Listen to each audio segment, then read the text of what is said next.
Nesse caso, boa tarde a todos que nos ouvem, bem-vindos ao webinar do GET sobre intercâmbio de informações fiscais, CRS e FATCA.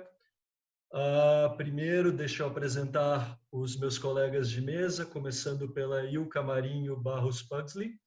A Ilka é auditora da Receita Federal, da Divisão de Assuntos Internacionais da Subsecretaria de Fiscalização. Ela também é delegada brasileira no Working Party 10, de troca de informações e tax compliance, da OCDE. Ela também participa do Global Forum. Também temos o Alain Jorge de Abreu Fallet, sócio do J. Amaral Advogados, mestre em Direito Tributário pela PUC São Paulo, juiz do TIT, professor da pós-graduação da PUC. Bruno Peixoto, advogado, sócio da BP Tax Global Advisory, mestre em Direito Tributário. Hermano Barbosa, sócio do Barbosa Musnich Aragão, doutor em Direito pela Universidade de Paris, diretor da BDF. E, por fim, eu sou Caio Casiraghi, para quem não me conhece. Eu sou gerente sênior na Deloitte Luxemburgo e sou mestre em Tributação Internacional por Leiden.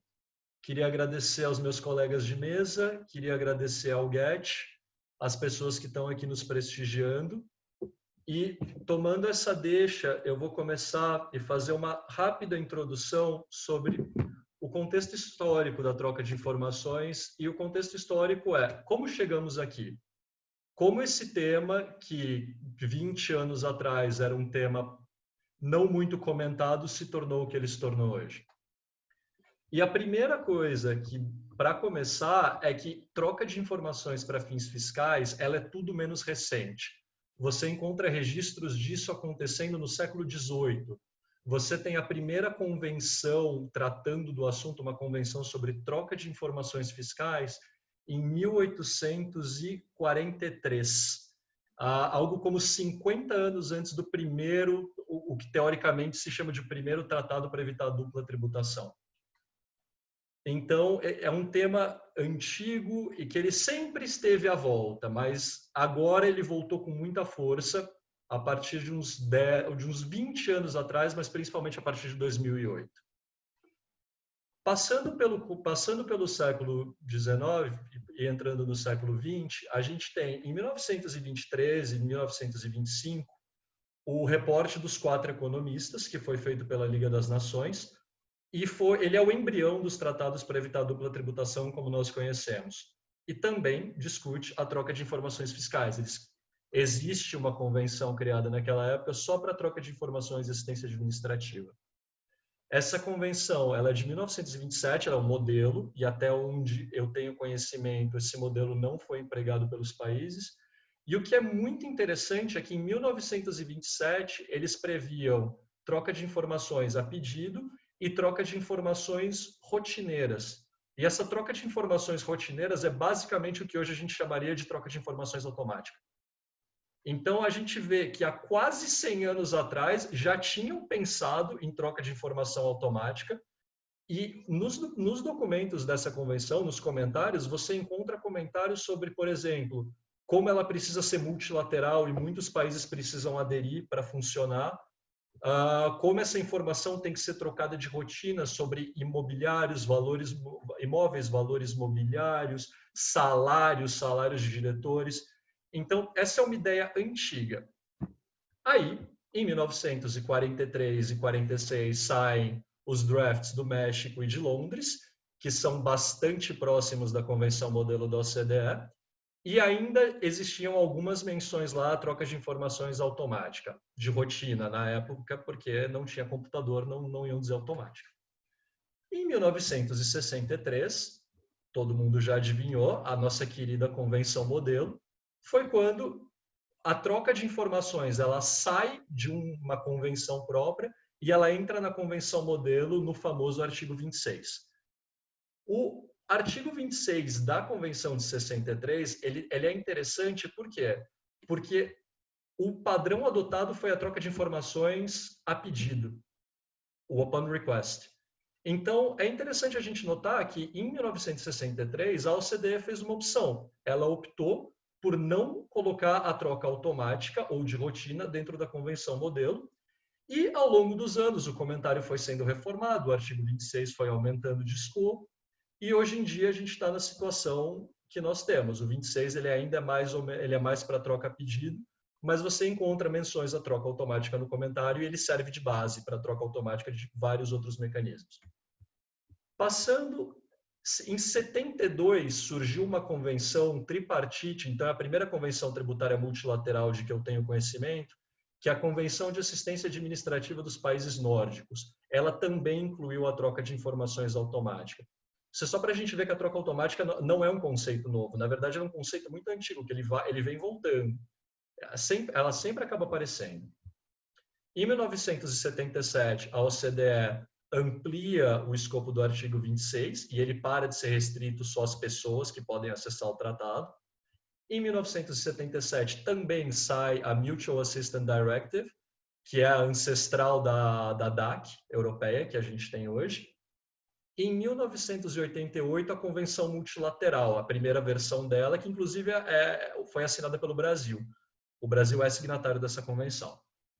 Aí, em 1996, o G7 incumbe a OCDE de discutir e verificar tax harmful practices, então práticas tributárias não necessariamente abusivas, mas basicamente eles queriam fazer um relatório e entender o que estava acontecendo com a competição fiscal entre os países, paraísos fiscais. Isso resultou no Tax Harmful Practices Report de 1998, que é um texto muito clássico para troca de para tributação internacional. Esse relatório ele identificou uma série de países e uma série de regimes que no Brasil a gente chama de regime fiscal privilegiado, e ele identificou eles com base em não tem imposto de renda ou é alíquota só nominal, não tem substância, você tem práticas abusivas, ring fencing, e não trocam informações. Então, em 98, nós temos um relatório definindo o que se considera um paraíso fiscal, um regime fiscal privilegiado, e a troca de informações está lá. Não troca informação, é um problema, pode ser qualificado. E aí, uma briga enorme começa. Vários países atacam a OCDE dizendo que não somos paraíso, não queremos ser paraíso, isso não pode acontecer. Existem relatórios do Congresso americano, de congressistas americanos, dizendo que os Estados Unidos não poderiam jamais concordar com isso, porque eles usam o regime fiscal deles para atrair investimento. E a OCDE, nesse momento, ela cede um pouco à pressão e solta uma lista reformada em 2002 com 7 países. E o grande ponto dessa lista eram países que não trocavam informação. Nesse momento, a troca de informações ela vira o ponto principal. Isso antes do BEPS. O BEPS vem e muda tudo depois.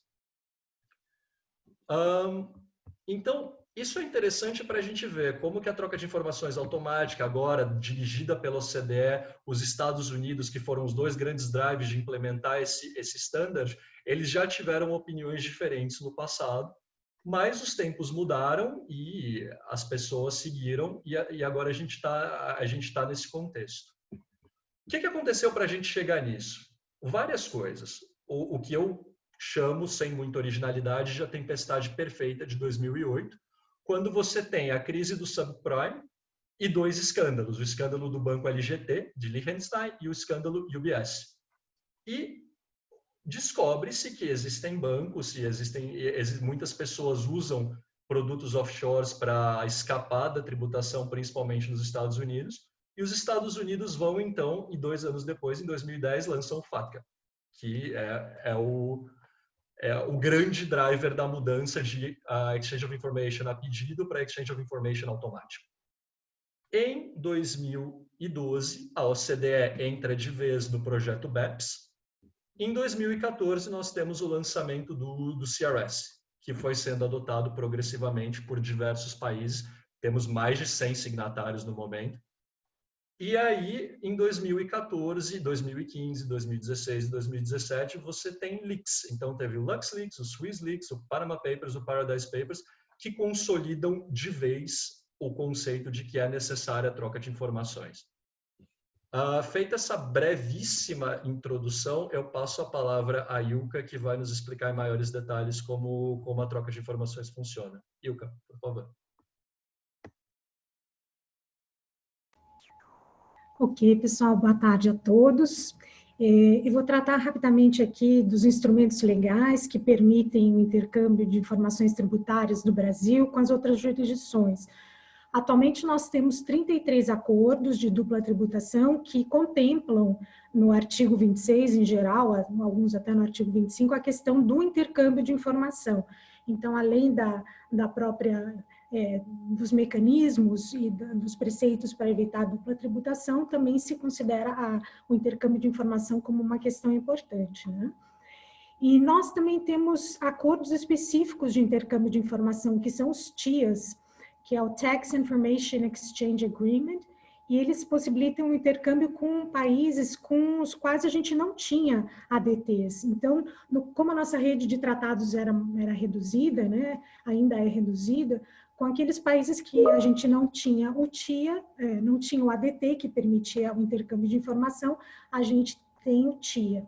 Mas tudo isso perdeu o sentido, né, quando veio a Convenção Multilateral, né, que vou falar daqui a pouquinho. Mas antes disso, em 2015, antes da Convenção Multilateral, a gente veio com o FATCA, o IGA, né, Intergovernmental Agreement, com os Estados Unidos, um acordo bilateral que permite o intercâmbio de informações do FATCA, inclusive, né, e em 2016 a Convenção Multilateral sobre Assistência Mútua Administrativa em Matéria Tributária, que atualmente tem como signatárias 137 jurisdições, mais 17 jurisdições que são, digamos, associadas a essas jurisdições. Por exemplo, o Reino Unido, ele tem várias ilhas e tal, que contam com essas 17, como essas 17 jurisdições, né?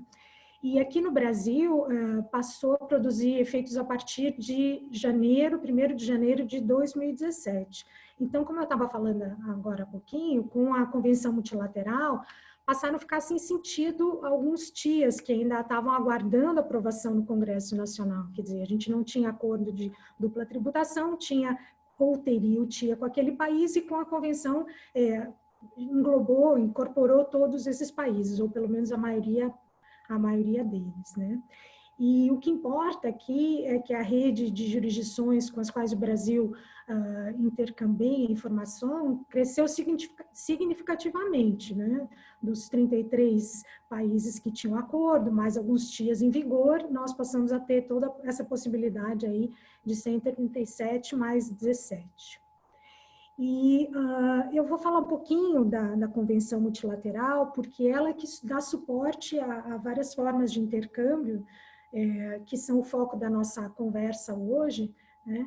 E, de acordo, ela é o grande guarda-chuva, né, que suporta esses intercâmbios. E, conforme está estabelecido na Convenção, ela só pode ser utilizada para fins tributários. Antes de mais nada, essa convenção ela foi capitaneada, né, e coordenada pela OCDE, né? O OCDE e o Fórum Global também depois entrou para ajudar a efetivação dessa convenção, né?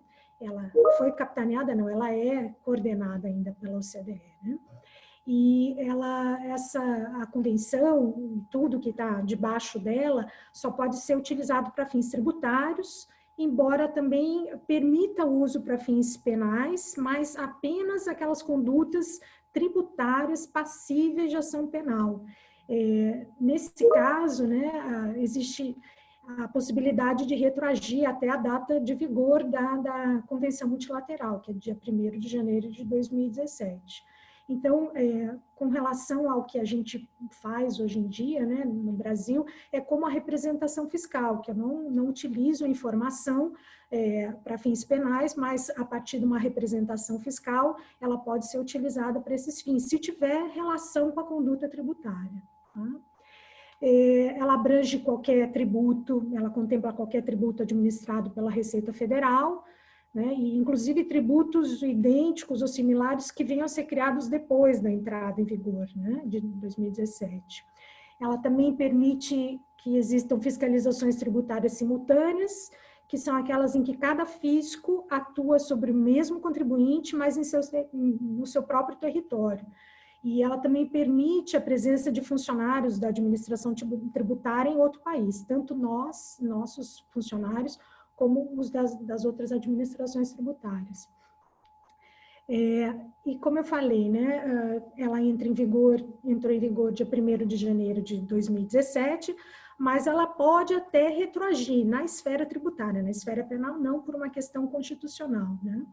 Mas precisa haver um acordo bilateral, por exemplo, com a Argentina, a gente firmou um acordo de retroação, né, até 2015. Então, da Argentina nós podemos receber dados que são anteriores à assinatura da própria convenção. E, como eu falei, ela é um grande guarda-chuva e ela contempla 3 formas de intercâmbio de informações, que são as clássicas, né? A pedido, espontâneo e automático, assim como os acordos de dupla tributação, o FATCA e o IGA também, né? E a autoridade competente, que é a quem cabe encaminhar e receber pedidos, e quem representa o Brasil nessa questão do intercâmbio de informações, é o secretário da Receita Federal, e ele pode designar para qualquer pessoa, qualquer coordenação lá que ele julgue necessária. Atualmente, essa competência está designada para o coordenador geral de relações internacionais, tá? Entrando um pouquinho agora em cada forma, né, de intercâmbio, o intercâmbio a pedido, né, que é uma forma autorizada, como eu já falei, também pelos TIAs, pelos DTAs, pelo próprio IGA, FATCA, né? Ele, a jurisdição que requer a informação, ela tem que especificar a qualidade do pedido, quer dizer, eu como Brasil, né, jurisdição que está requerendo uma informação, eu não posso mandar um pedido sem uma especificação de por que eu estou querendo aquela informação. Ou seja, eu preciso dizer que aquilo lá, aquela informação vai servir para eu coletar tributos, né, para averiguar a situação fiscal, etc. E também esses pedidos, eles precisam indicar que foram esgotados todos os meios no país, que existem no país, para obter essa informação, né? Quer dizer, como país, nós temos que fazer tudo que tiver ao nosso alcance para obter essa informação antes de solicitar para outro fisco. Então, também indicando os motivos pelos quais a informação é relevante para o caso em questão, né? A descrição do caso, os fundamentos legais e os tributos que a gente está relacionando, né, os tributos visados e o período, quer dizer, não é uma informação ampla, é uma informação bem focada, específica. E uma vez que essas informações chegam para nós, a administração tributária, ela tem obrigação, nós que requisitamos a informação, nós temos a obrigação de manter a confidencialidade e o sigilo dos dados, de acordo com a nossa lei, né? Então, a partir do momento que a informação chega, ela está sujeita ao sigilo fiscal da mesma forma que as informações dos contribuintes aqui no Brasil estão sujeitas, né? E essas informações, elas podem até ser disponibilizadas para outros órgãos envolvidos, mas, assim, só questões de arrecadação e cobrança, tá? Não envolvem outras repercussões. Claro que, como eu falei, né, na esfera penal, a não ser que pode até ter repercussões, mas tem que estar sempre ligado a algum comportamento tributário, uma conduta tributária do contribuinte. E com relação à administração tributária, a quem foi solicitada a informação, ela não precisa ir além das suas leis ou práticas para obter essa informação, e também não pode alegar sigilo para não fornecer as informações solicitadas, né? Tem que haver essa reciprocidade, ou seja, né, ela só está obrigada a fornecer a informação que também receberia da outra jurisdição que pediu. Então, nós, como também muitas vezes somos questionados por outras administrações, solicitados, né? Então, a gente tem essa conduta, não faz além daquilo que a gente faria, né, com as nossas práticas, mas a gente não pode alegar sigilo da informação para não fornecer essa informação. Nós não podemos também negar o atendimento de um pedido, porque a gente não tem interesse naquela informação que foi solicitada pela outra jurisdição. E não pode também alegar, olha, não tenho recursos para levantar esse pedido, se foi um pedido razoável. Tá? Há uma diferença entre o que a gente considera fishing expedition, né, e a informação a pedido, né? O Fishing Expedition, como talvez a maioria de vocês conheça, é um pedido de informação vaga, ampla. Eu estou jogando uma rede para ver se algum peixe cai ali. Né? No pedido, na informação a pedido, eu estou sendo muito específico, focado, delimitando o escopo da informação, a quem se refere, o período, os tributos, o motivo daquela informação, e mostrando também que eu já esgotei todas as formas de obtê-la no país, né? Junto ao contribuinte ou outros meios. Voltando a uma outra forma de intercâmbio também que está previsto, né, nesses instrumentos legais de intercâmbio de informação, é o intercâmbio espontâneo. Isso acontece quando o fisco das jurisdições percebe que se depara com fatos que podem ser relevantes para outras administrações tributárias, que tem a ver com contribuintes daquele país. Tá? Então, que tenham possíveis implicações, mas não é simplesmente uma coisa simples, mas assim, que tenham indícios realmente que elevem esse fisco a comunicar o outro fisco. Né? E, espontaneamente também, o Brasil realiza hoje o intercâmbio de rulings, né, que são como se fossem informações, benefícios tributários que são concedidos pela administração tributária a determinados contribuintes. Então, por exemplo, a Holanda concede um ruling a uma determinada empresa que tem filiais aqui no Brasil ou que é sede aqui no Brasil. Então, ela espontaneamente comunica isso para a administração tributária brasileira, né? Olha, eu fiz uma renúncia de receita, tal, né, com relação a essas tais e tais empresas. E nós recebemos isso, assim como nós também enviamos o que a gente, porventura, tiver nessa classificação aí. Tá? E com relação à informação automática, né, que é o foco da nossa conversa de hoje, a gente hoje tem o Common Reporting Standard, o CRS, desde 2017, e também o colega vai falar um pouquinho mais a respeito disso, eu não vou entrar nos pormenores, mas nós temos também o CBC, que são informações de grandes empresas multinacionais, né, de grandes grupos que têm sede aqui no Brasil, nós recebemos e também enviamos para os outros países, e também, claro, o FATCA, o IGA, que foi o precursor até do CRS, né, que o CRS veio na esteira do FATCA e do IGA. Então, atualmente, são apenas essas 3 trocas que o Brasil tem com outros países, automáticas, né, mas sempre existe a possibilidade, sob o arcabouço da Convenção Multilateral, de haver outros tipos de troca, como estão sendo conversadas no escopo internacional, no âmbito lá da OCDE, do WP10. Caio, passo a palavra para você de volta. Obrigado, Ilka, pela explicação.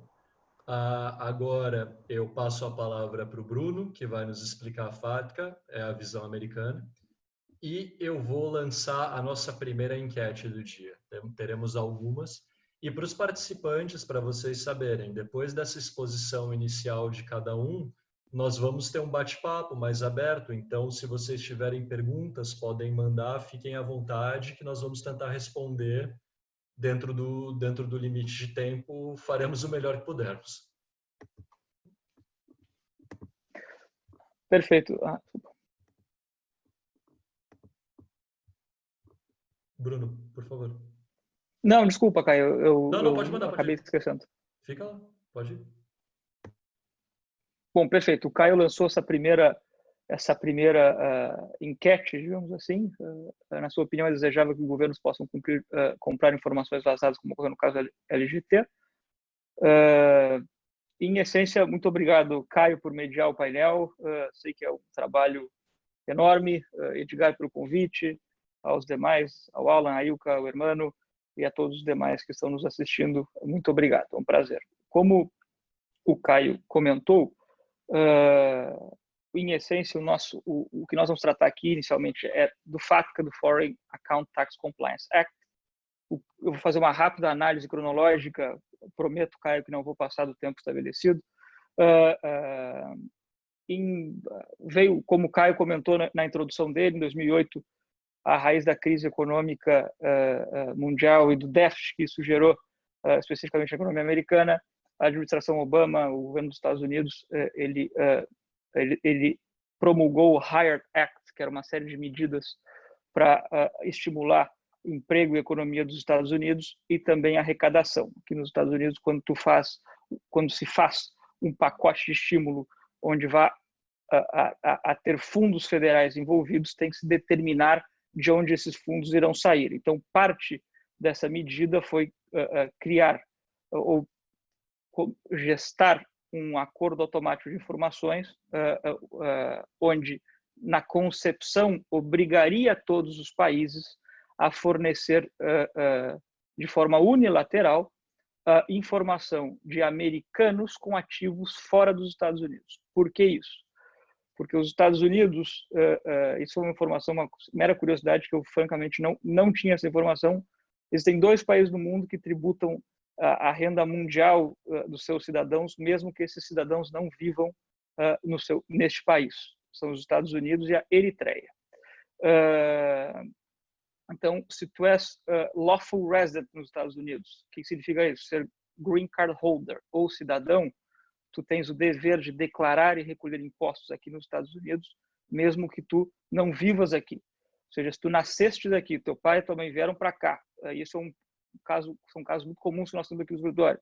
O Accidental American, tu nasceste nos Estados Unidos, ganhaste a cidadania americana, foste embora para o Brasil, a partir do momento que tu começaste a oferir renda, tu deves declarar imposto aqui nos Estados Unidos, mesmo que tu nunca mais pisaste aqui.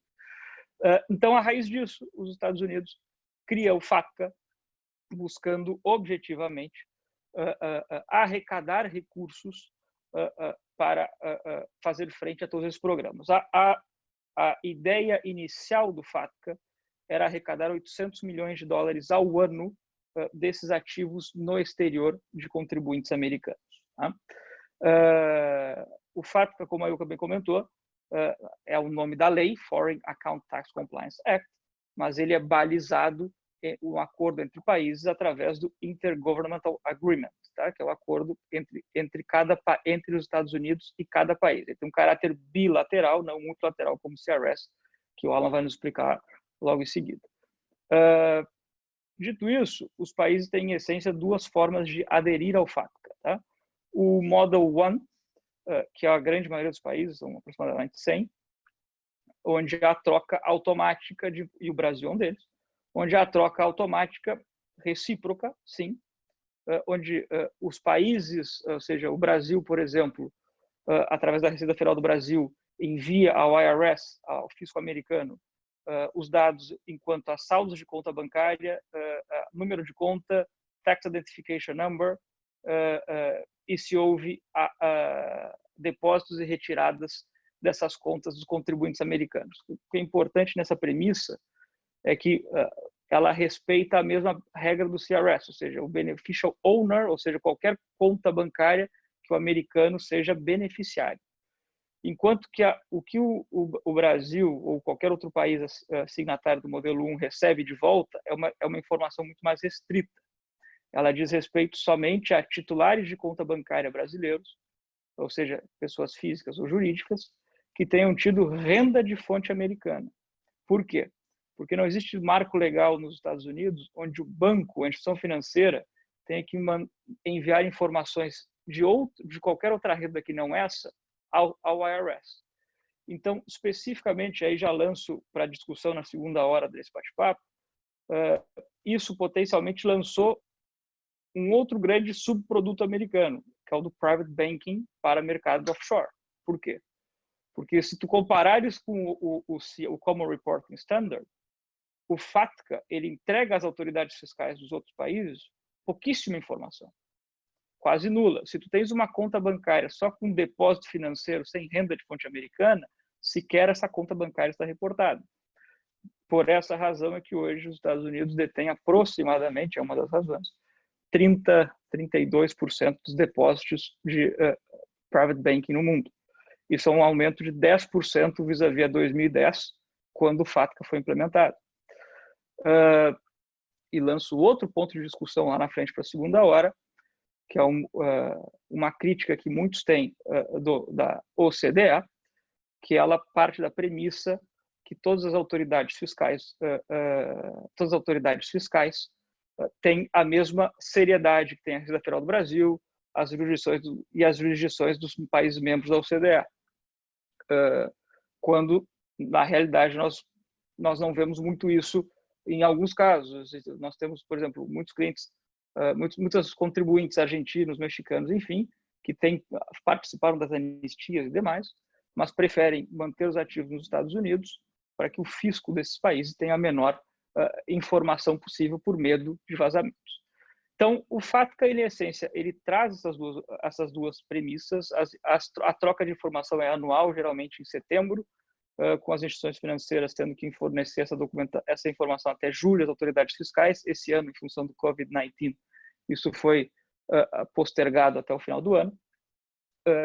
E ela cria um modelo 2, que é um modelo que só 10 países são signatários, digamos assim, os membros mais proeminentes desse modelo 2 seriam Chile, Hong Kong, Japão e Suíça, onde não há troca recíproca de informação. Simplesmente a autoridade fiscal destes países autoriza cada instituição financeira daquele país a enviar diretamente aos Estados Unidos os dados dos cidadãos americanos para o IRS. E aí entramos no outro ponto do FATCA, que é muito importante, que é como os Estados Unidos têm a capacidade de enforce, né, o FATCA sobre todas as jurisdições, é que as Foreign Financial Institutions, as FFIs, que determinadas no IGA, que não cumpram esse requisito de informar o IRS, o fisco americano, a Autoridade Legal Fiscal Americana, de contas de americanos nessa jurisdição de origem, eles podem eventualmente ser multados com até 30% das receitas que transitem pelos Estados Unidos sejam de fonte americana. Ora, ou seja, vocês bem sabem que virtualmente quase tudo transita financeiramente pelos Estados Unidos. Afinal de contas, se for fazer uma transferência para quase qualquer moeda que não o dólar, isso vai vir por aqui e potencialmente tem esse risco, o que fez com que grande parte das instituições financeiras do globo aderissem através de um portal onde se obtém um número de identificação específica, o GIN Global Intermediary Identification Number, tá? Onde eles automaticamente reportam todas essas informações ao IRS. Isso é muito importante, isso gera muitas críticas aqui nos Estados Unidos também, porque está muito mal regulado, há uma falha em regulamentação muito grande. Afinal de contas, ou seja, em tese, os bancos americanos seriam os responsáveis pelo valor da retenção, mas eles, sendo os agentes de retenção, precisam saber exatamente o valor a ser retido e demais, e não há uma orientação clara e específica do IRS sobre isso. São um dos grandes pontos debatidos internamente aqui nos Estados Unidos sobre isso. Existe um sem número de assuntos que nós podemos tratar aqui. Eu acho que esses, em essência, são os principais. Eu prometi ao Caio que não ia estourar o tempo, já estou tomando um puxãozinho de orelha aqui nas mensagens, vocês não veem, mas enfim.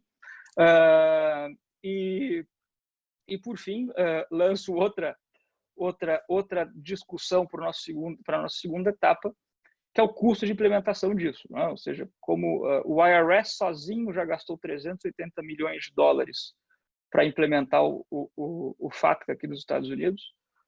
Os bancos canadenses, até 2019, só bancos canadenses já gastaram 700 milhões de dólares para implementar o FATCA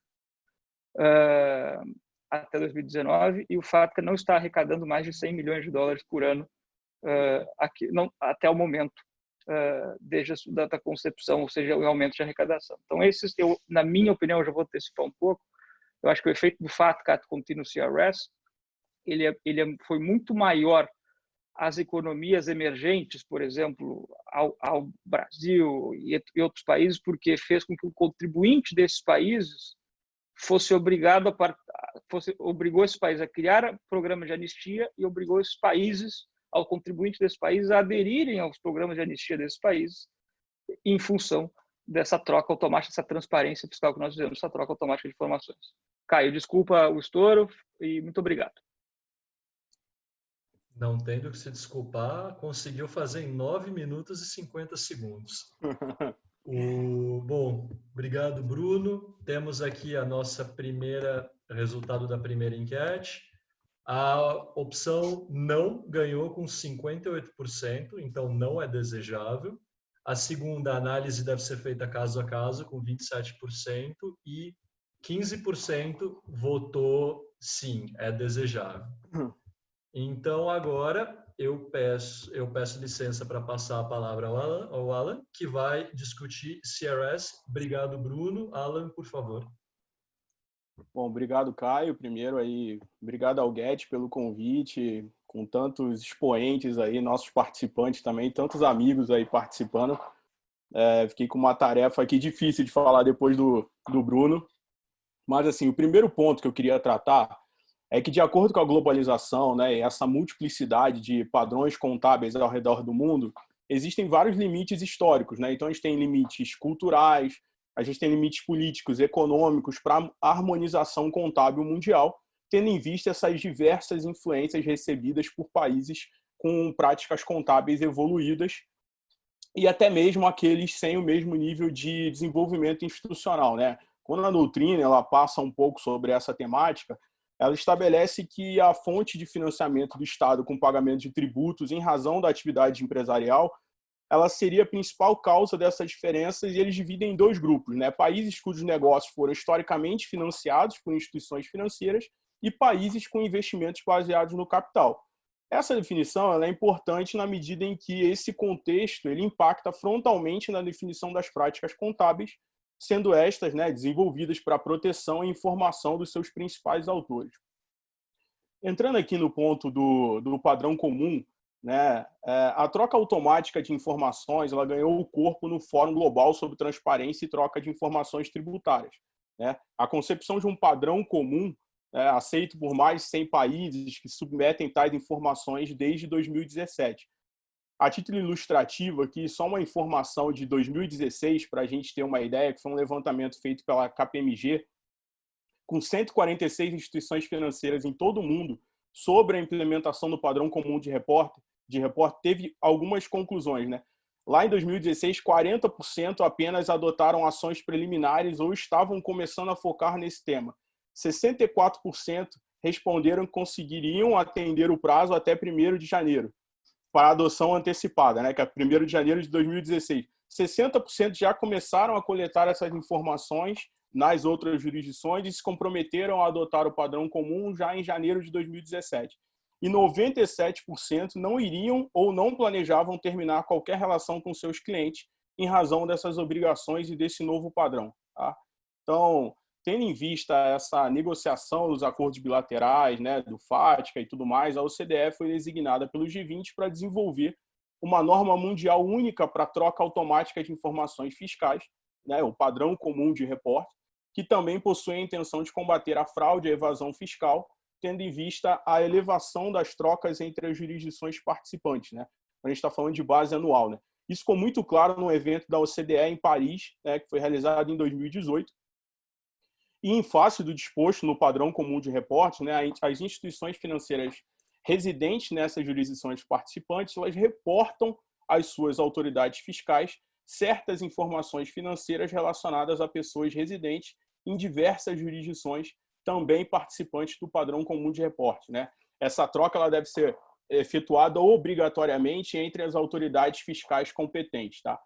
A depender dessas relações bilaterais ou multilaterais entre as jurisdições signatárias no padrão comum de reporte, a base legal para essa troca automática ela pode ser baseada basicamente em 3 pilares, tá? A gente tem o artigo 6º da Convenção relativa à assistência mútua em matéria fiscal, adotada em 1988, Estrasburgo, e reformulada pelo Protocolo de Revisão à Convenção em 2010, em Paris. O segundo ponto são as convenções baseadas na Convenção Modelo da OCDE, o famoso artigo 26. E o terceiro seriam demais instrumentos bilaterais, multilaterais acordados entre as jurisdições participantes nesse padrão, quando prevêem a troca automática de informações. Tá?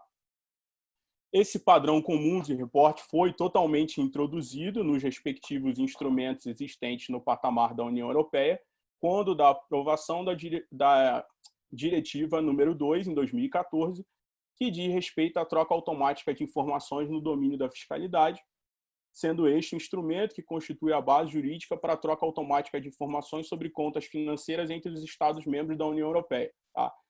De acordo com essa diretiva, esses Estados-membros e as instituições financeiras neles residentes passam a aplicar as regras em matéria de comunicação e diligência devida, totalmente compatíveis com as estabelecidas no padrão comum desenvolvido pela OCDE. Os Estados-membros devem ainda comunicar essas informações aos Estados-membros de residência dos titulares das contas financeiras sujeitas à comunicação. Tá? Na interpretação e na aplicação dessa diretiva número 2, os Estados-membros devem utilizar os comentários sobre o modelo de acordo entre as autoridades competentes e o padrão comum de reporte desenvolvidos pela OCDE, a fim de garantir uma aplicação uniforme da diretiva nos diversos Estados-membros envolvidos. Né? Essa diretiva ela encontra, inclusive, disposta na legislação interna de todos os Estados-membros. Tá? A título exemplificativo aqui, o padrão comum de reporte foi introduzido no ordenamento jurídico português em outubro de 2016. Tá? Para quê? Para promover o alargamento no acesso à troca de informações fiscais sobre dados de contas financeiras, estabelecer um mecanismo geral de acesso e troca automática de informações no domínio da fiscalidade e garantir uma cooperação administrativa mútua mais ampla, quer com os Estados-membros da União Europeia, quer com as outras jurisdições participantes com as quais Portugal, né, deve efetuar a troca de informação de contas financeiras no âmbito do acordo multilateral. Tá? Então, em resumo, aqui Portugal ele introduziu um mecanismo de troca automática e recíproca de informações financeiras no que diz respeito a residentes em outros Estados-membros da União Europeia ou em outras jurisdições participantes. Né? Ele introduziu ajuste no âmbito do regime complementar de inspeção tributária e aduaneira e ele definiu um quadro sancionatório aplicável em caso de descumprimento das obrigações de comunicação ou quando a gente está falando de omissões, inexatidões praticadas pelas instituições financeiras. Então, assim, nessa perspectiva, embora não se possa dizer que a troca automática, né, substituirá a troca de informações a pedido, né, por essa seria uma modalidade mais orientada da troca de dados no âmbito de uma análise em andamento, né, no estado requerente, o que se conjectura para os próximos anos é um crescimento exponencial na relevância da troca automática. Tá? Agora, falando um pouquinho mais sobre troca de informações na modalidade automática, né?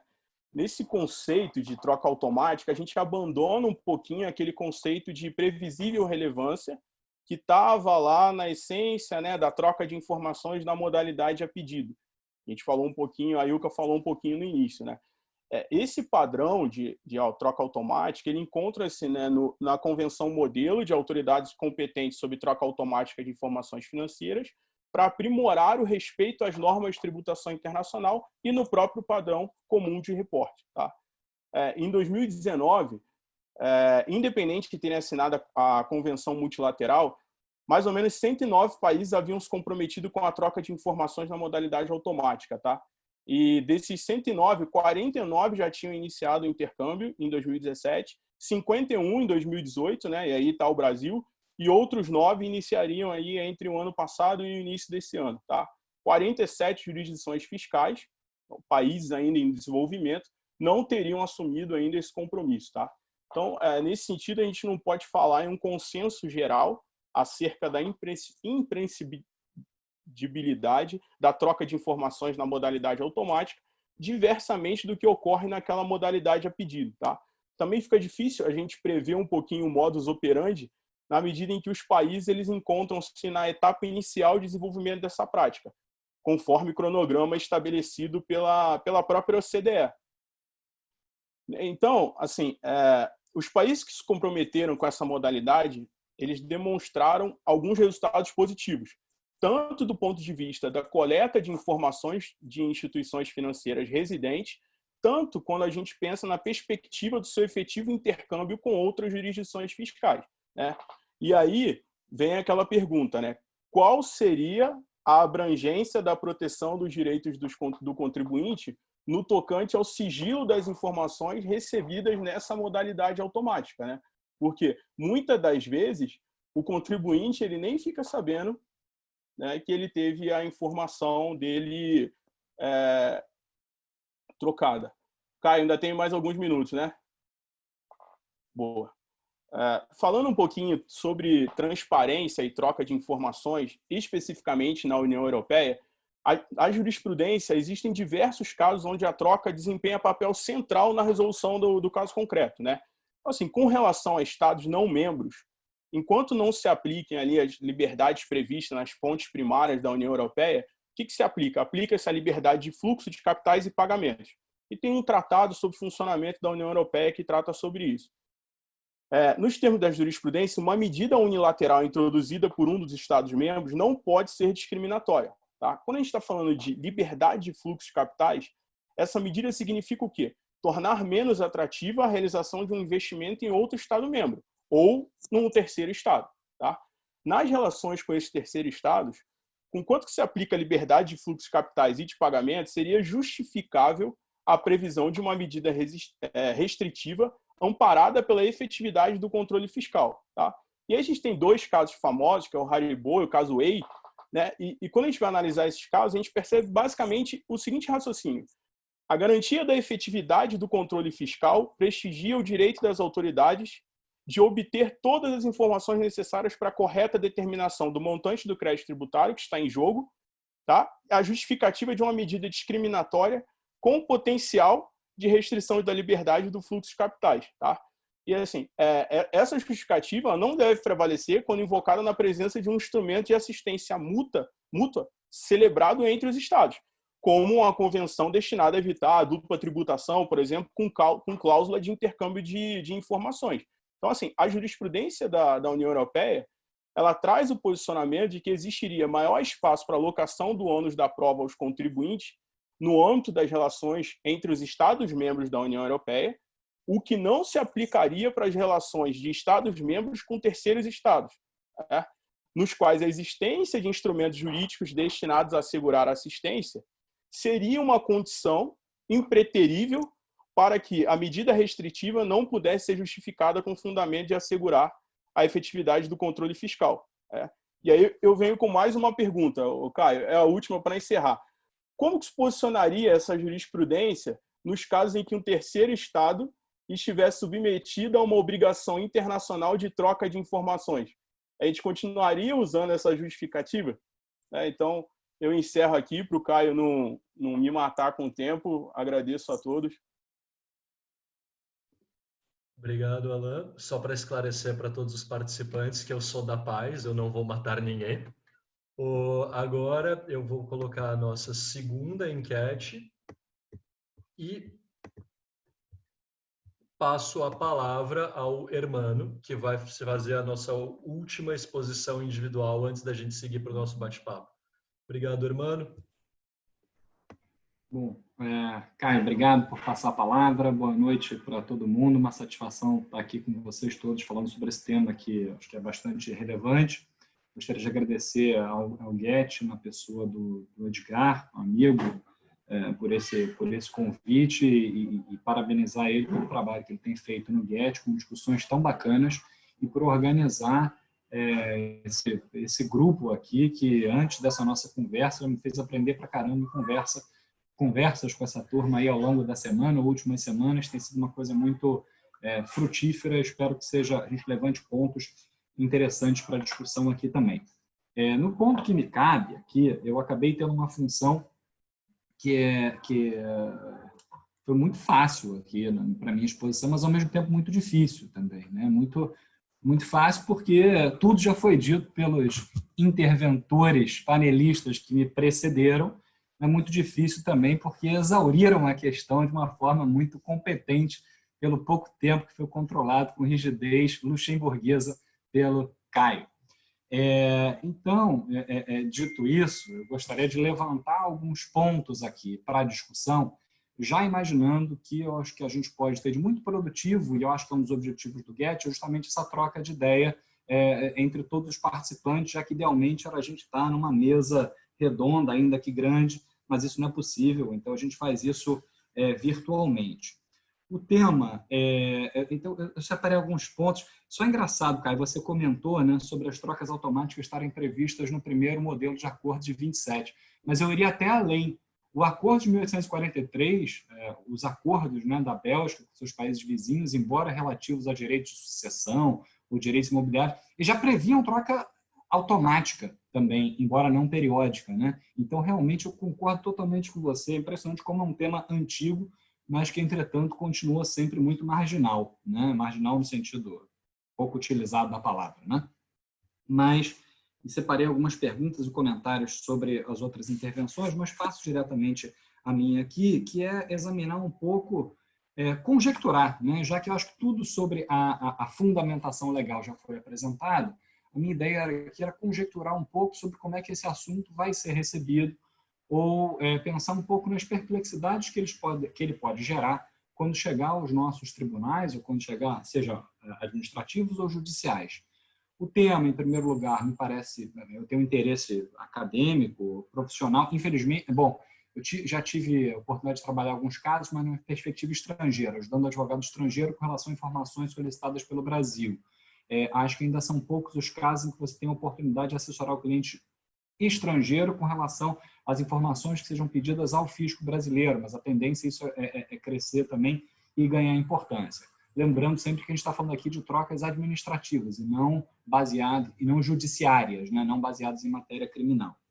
Mas eu acho que esse assunto é particularmente interessante porque ele traz para o direito tributário discussões que são muito atuais. Eu acho que ele é a dimensão do direito tributário de discussões muito mais amplas que se colocam com relação à nossa sociedade de forma geral, que tem a ver com os limites da proteção da privacidade, que modelo de sociedade que a gente quer e quais são as proteções que devem ser acordadas ou garantidas pelos Estados para o uso de informações que sejam consideradas como pessoais. A começar pelo próprio conceito de informação pessoal, né? E aí a gente vai falar de sigilo bancário aqui. Fala-se já, os nomes já são muitos, né? Sociedade da transparência, filósofos diferentes, ideia do cidadão de vidro, já quem aponte a ditadura da transparência, né? No fundo, a gente acaba tendo aprisionado naquela ideia de que a transparência em excesso ou a troca de informação em excesso deve ser vista com algum cuidado na medida em que dados valem dinheiro, dados podem ter outros interesses que não sejam apenas aquele do primeiro nível declarado, razão pela qual merecem proteção. A gente tem visto desde 2008 o pêndulo caminhar totalmente numa direção de se atropelar e não se falar de direitos e garantias individuais no estabelecimento dessas formas de cooperação internacional. E se a gente olhar a doutrina, esquece os últimos 5 anos, pega de 5 anos para trás, né? Praticamente nada se falava sobre esse assunto, com exceção ou outra, né? Alguns trabalhos relevantes. Mais recentemente, hoje a gente tem visto as preocupações se voltarem mais para, acabou o oba-oba de se abrir todas as portas, todas as janelas, se despir o máximo que se podia, agora vamos pensar, espera aí, será que andamos demais? Eu acho que é natural, o mundo anda para frente dessa forma, mas é hora da gente olhar um pouco, parar e talvez fazer um freio de arrumação. A gente não tem jurisprudência sobre isso aqui no Brasil, evidentemente, porque os temas são muito recentes, mas eu acho que tem duas questões, eu acho que tem um fio condutor que talvez levante a bola para algumas perspectivas que a gente pode pensar para o futuro. Estamos falando aqui especialmente de sigilo bancário. Sigilo bancário é um tema tradicionalmente caro ao direito brasileiro, ao direito constitucional brasileiro e ao direito tributário em particular. Historicamente, o Brasil se filiou à corrente de prezar com muito rigor a proteção do direito bancário, exigindo a autorização judicial para a sua quebra.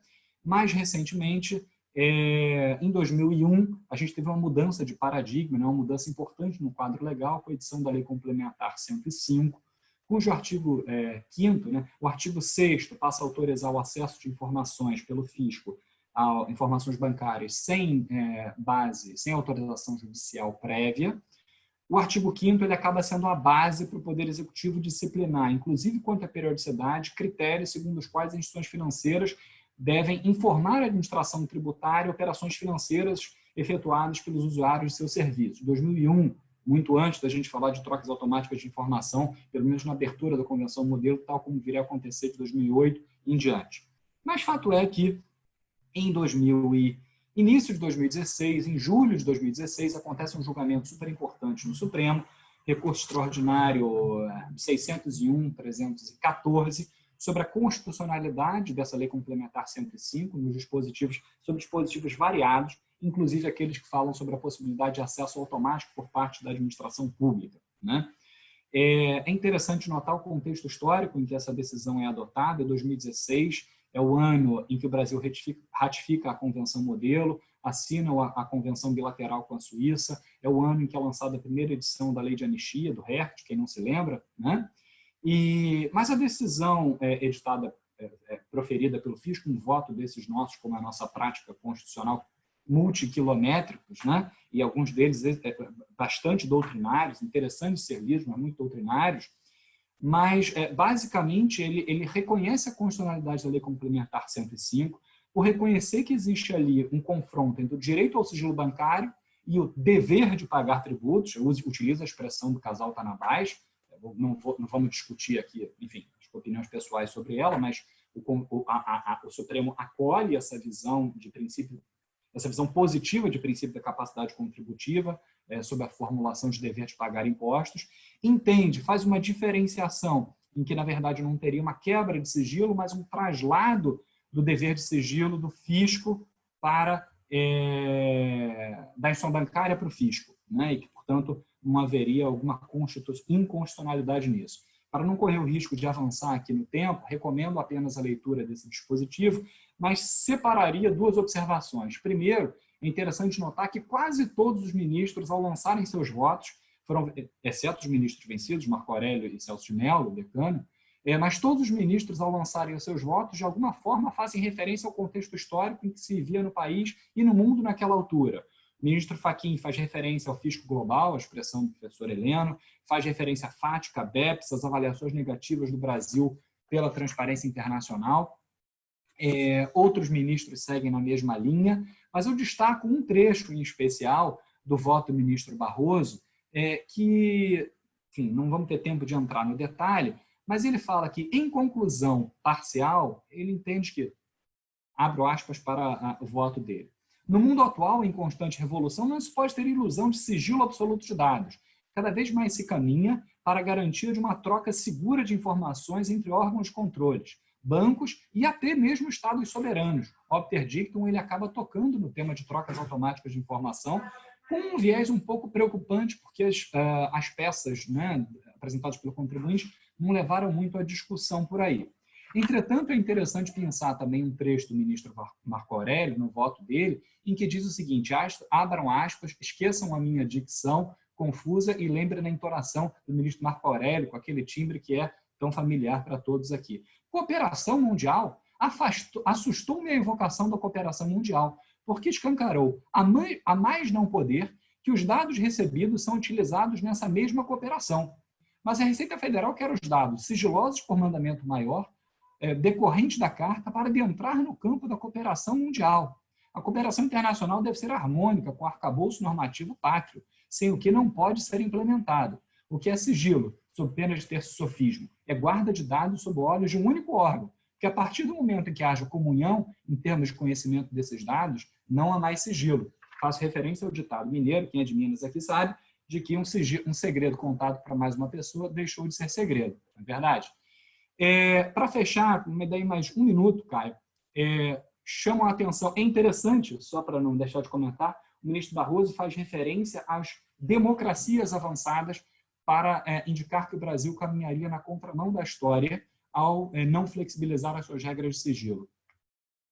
Avançamos 5 anos e agora, já no meio da pandemia, portanto, julgamento virtual, 3 meses atrás, tivemos um julgamento de um caso super interessante, na verdade, um conjunto de casos, foram 5 ou 6 ADINs, ações declaratórias diretas de inconstitucionalidade, perdão, visando a declaração da inconstitucionalidade de uma medida provisória, 954, que era aquela MP que visava o compartilhamento de dados pessoais pelo IBGE com a administração pública. Nada de tributário que eu estou falando aqui, dados pessoais. Mas é interessante só para notar, eu acho que até com ponto de partida para as nossas discussões que a gente vai ter em seguida, como é que o pêndulo muda, e nada mais natural que isso, a teoria constitucional está aí para provar, e a ciência política, que os votos proferidos numa corte superior, num tribunal constitucional, eles são influenciados pelos tempos em que eles foram proferidos. 2016, fisco global, temos que andar para frente, transparência, transparência, transparência, vamos compartilhar tudo com todo mundo. 2020, não é matéria tributária que nós estamos falando, mas contexto de fake news, deep fake news, uso político de informações particulares, a gente tem uma virada de posição aqui, embora não em matéria tributária, é fundamental ressaltar, mas os ministros batem muito na ideia da importância capital como direito fundamental de informações pessoais. E fecharei transcrevendo um trecho do ministro Fux e um trecho do ministro...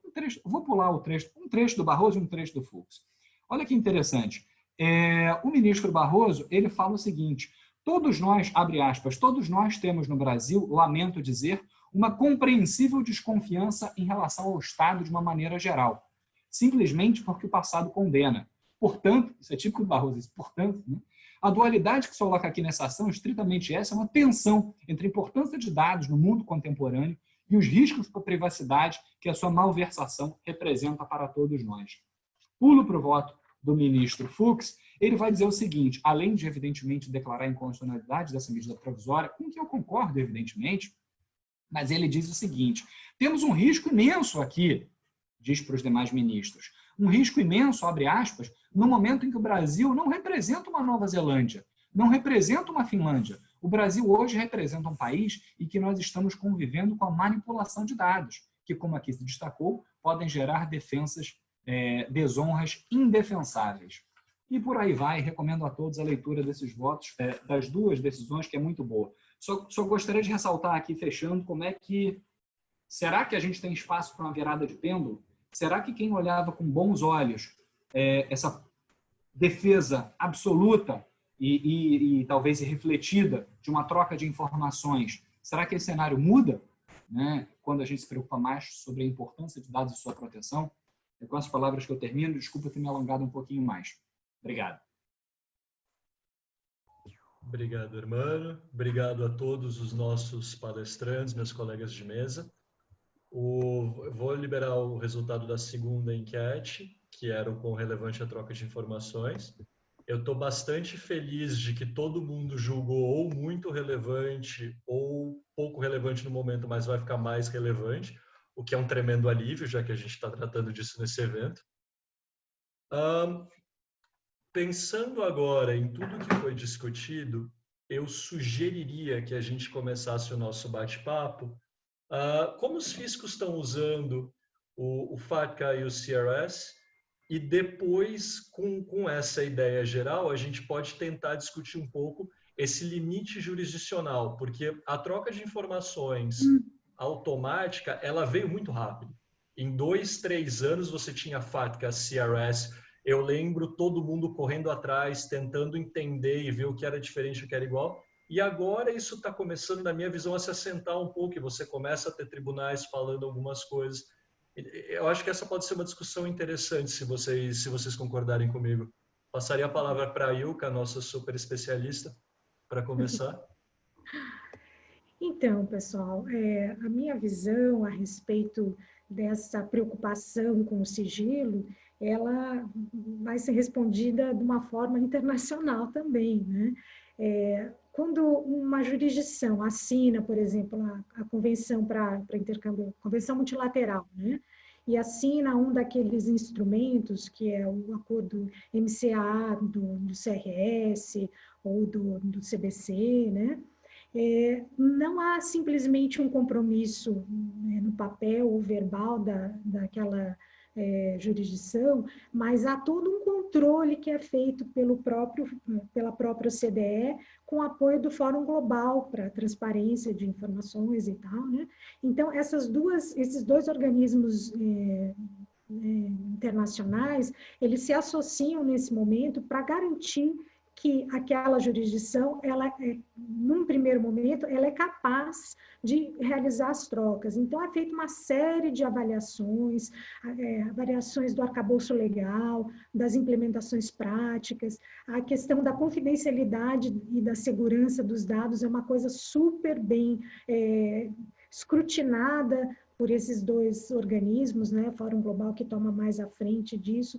Então, essa avaliação inicial é o que permite o primeiro intercâmbio de informações, né? Sem essa avaliação inicial positiva, onde são avaliados, né, todas essas questões aí que eu falei, legislativa, os termos de referência que são estabelecidos, a confidencialidade e segurança dos dados, ele não vai ser realmente aderente, não vai participar.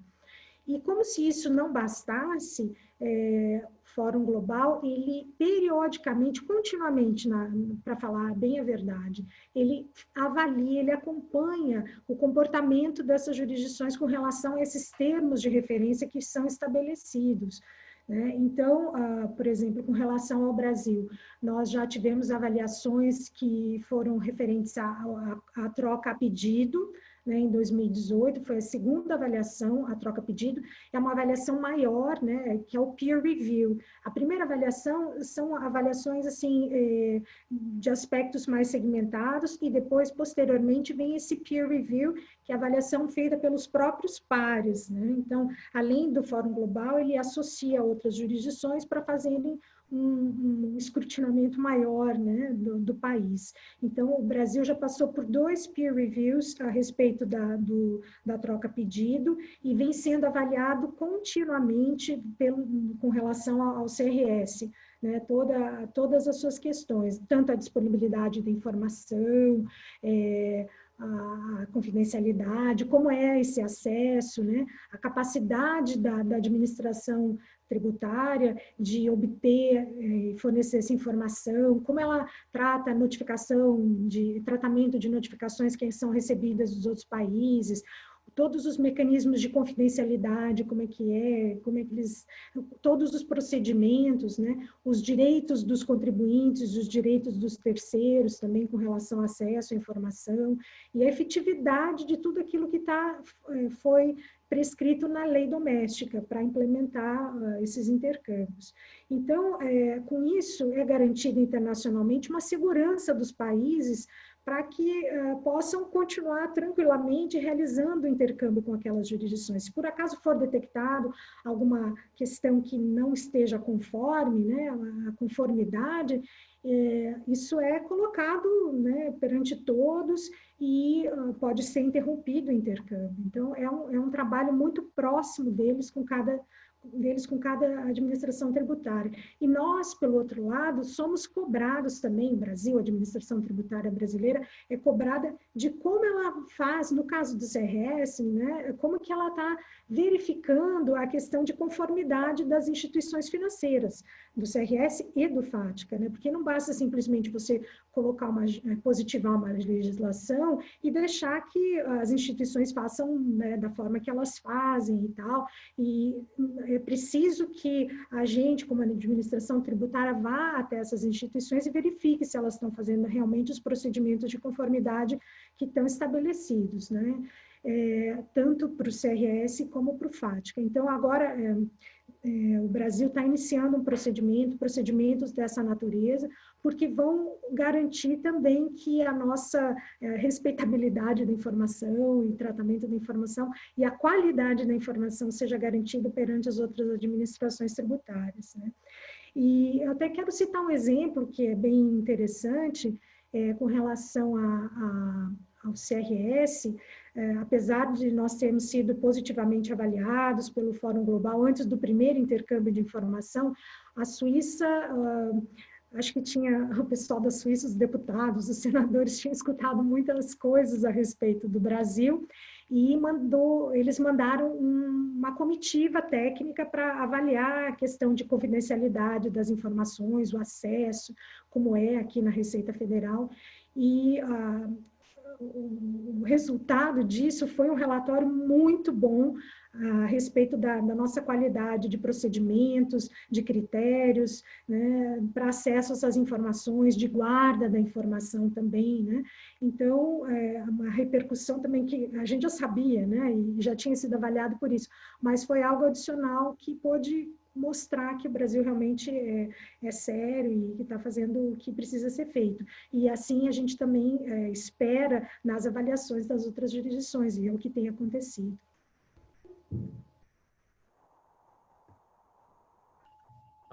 Alguém quer comentar em seguida? Perguntas para Ilka, aproveitando a presença Não, dela?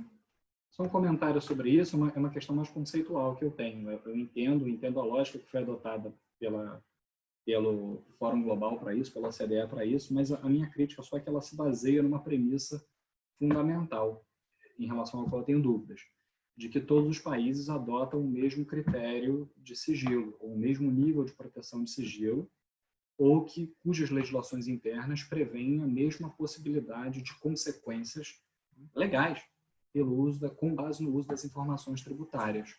O caso contrário, e que não me parece seja verdade, né, por uma questão natural.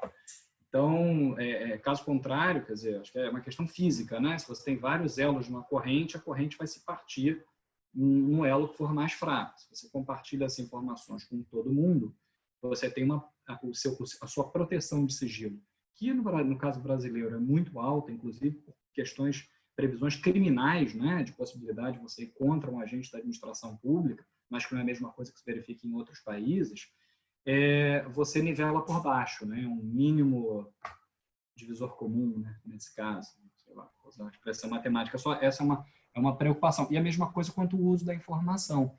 Não me preocupa com a informação que o Brasil recebe, mas a informação que ele manda para outros países, como é que ela será utilizada, tendo em vista que tem países que têm uma legislação mais gravosa que a brasileira em termos de consequências sobre o uso da informação tributária. Prisão, por exemplo, né? Então, Hermano, com relação a essa questão do sigilo, né, não é simplesmente eu admitir a legislação doméstica do outro país como o meu parâmetro, não é isso. Existem dentro do processo de avaliação, tanto avaliação prévia, continuada, como peer review, termos de referência que são estabelecidos pelo Fórum Global com o OCDE e com os países participantes em relação a esses quesitos que eu falei, né? Da disponibilidade, do acesso, do intercâmbio, da confidencialidade e tal, né? Então, são termos de referência que são, digamos, o mínimo que aquele país precisa cumprir. Então, se ele não tiver de acordo com aquilo, ele não está compliant com aquela obrigação, né? Com aquele acordo. Então, não se baseia, a legislação daquele país, ela tem que ser elevada a um outro nível, a um outro patamar.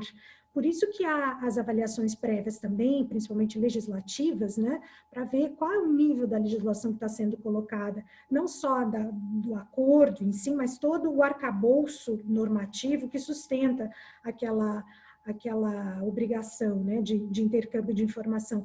Qual outra legislação paralela suporta? Por exemplo, nós temos lá as INs, tem a lei, tem a convenção, tal, mas a gente não se baseia simplesmente só nesses dois instrumentos legais.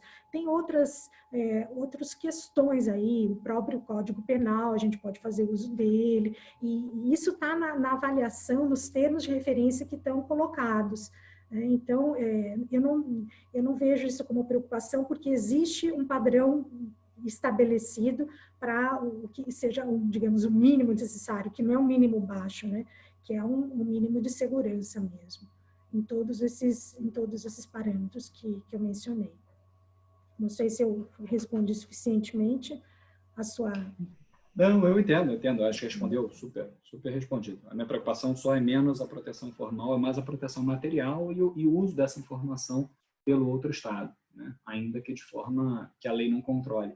Mas eu entendo perfeitamente. Então, a utilização também é uma preocupação, né? Como a informação ela pode ser trocada, mas ela vai estar disponível? E em que nível que ela vai estar disponível? Para que ela vai estar disponível? E essa avaliação do arcabouço legal e da prática mesmo da implementação, ela é feita e está presente nos termos de referência sobre os quais é feita a avaliação. E esses termos de referência devem ser públicos, né? Imagino. Vocês podem até consultar no site do Fórum Global e verificar quais são, né? Imagino que eles estejam lá. Bom, obrigado, Hermano e Ilka. Nós recebemos aqui algumas perguntas e a Giovana Portolese, ela faz alguns pontos bem interessantes. O primeiro, eu vou ler aqui. Outro ponto importante para debate no Brasil será a inter-relação com a Lei Geral de Proteção de Dados. Pelo jeito, o debate vira junto. Intercâmbio automático de informações e LGPD. E a outra, ela faz mais comentários. Então, o primeiro comentário seria uma pergunta ao Caio. Considerando a evolução do tema sigilo fiscal e intercâmbio, teria lugar para uma visão refratária no Brasil? A segunda pergunta para o Hermano, qual a interação que ele vê no intercâmbio automático com fiscos estrangeiros? E o debate no Brasil sobre esse intercâmbio e a LGPD, quais os pontos principais para serem analisados e debatidos? Então, eu vou falar rapidamente, porque eu acho que o Hermano vai requerer mais tempo, porque a interação fática, CRS, LGPD, ela já ela é uma questão bastante técnica. Na minha visão, considerando a evolução do tema, teria lugar para uma visão refratária no Brasil? Eu acredito que certamente tem essa evolução da troca de informações, da forma como ela foi feita, e eu novamente bato nessa tecla, foi realmente muito rápido. Não sei se daria uma visão refratária do país num sentido lato ou uma coisa de uma corte, mas eu espero ver, e eu estou vendo isso junto com outros colegas em várias outras jurisdições, algum controle jurisdicional. Então, antes vieram as regras, veio o FATCA, veio o CRS, todas as DACs de 1 a 6, e agora já começa a falar da DAC 7, nem entrou a 6 direito em vigor, já estão falando na 7, mas você começa a ver casos pulando aqui e ali no mundo sobre controle da troca de informação, sobre o que é uma phishing expedition, sobre quais informações podem ser pedidas ou não. E nesse sentido, para mim, esse é um debate muito interessante que eu acho que eu vou acompanhar com muito gosto, e eu acho que todo mundo nessa mesa vai concordar comigo, porque a grande realidade é, nós não sabemos o que vai acontecer. Você tem um controle jurisdicional, mas o contexto muda muito rápido. Repito o meu ponto, há 20 anos atrás, os Estados Unidos eles estavam assim chocados como a OCDE poderia dizer algo que talvez nós sejamos considerados paraíso fiscal. 8 anos depois, eles vêm com o FATCA, que revolucionou tudo. Então, aí a OCDE, primeiro, fez um downgrade, vamos chamar assim, em 63, da troca de informações e ficou só na upon request. Foi evoluindo quando o contexto permitiu o CRS e o discurso feito na época, que é um discurso de multilateralismo, que não estou fazendo críticas ao multilateralismo, muito pelo contrário, mas foi uma coisa assim, não tinha como dizer não. Eu não lembro de países efetivamente discutindo a adoção, não vamos. Foi uma coisa assim, quando adotaremos o CRS? Vou ser um early adopter ou um late adopter?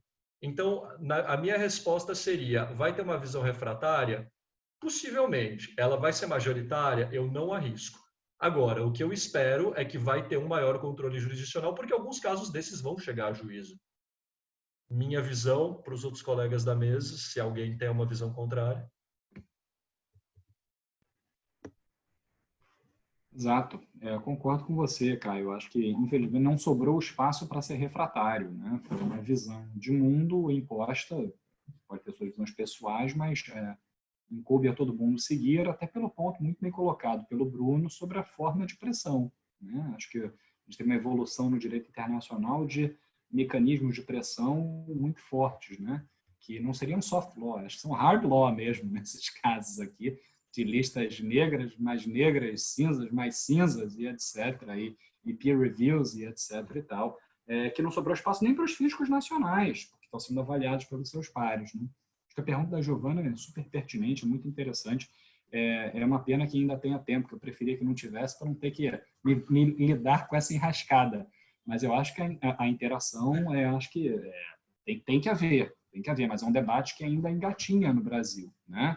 A gente não sabe nem quando a lei geral vai entrar em vigor aqui no Brasil, dadas as suas prorrogações, quanto mais suas interações com matéria tributária.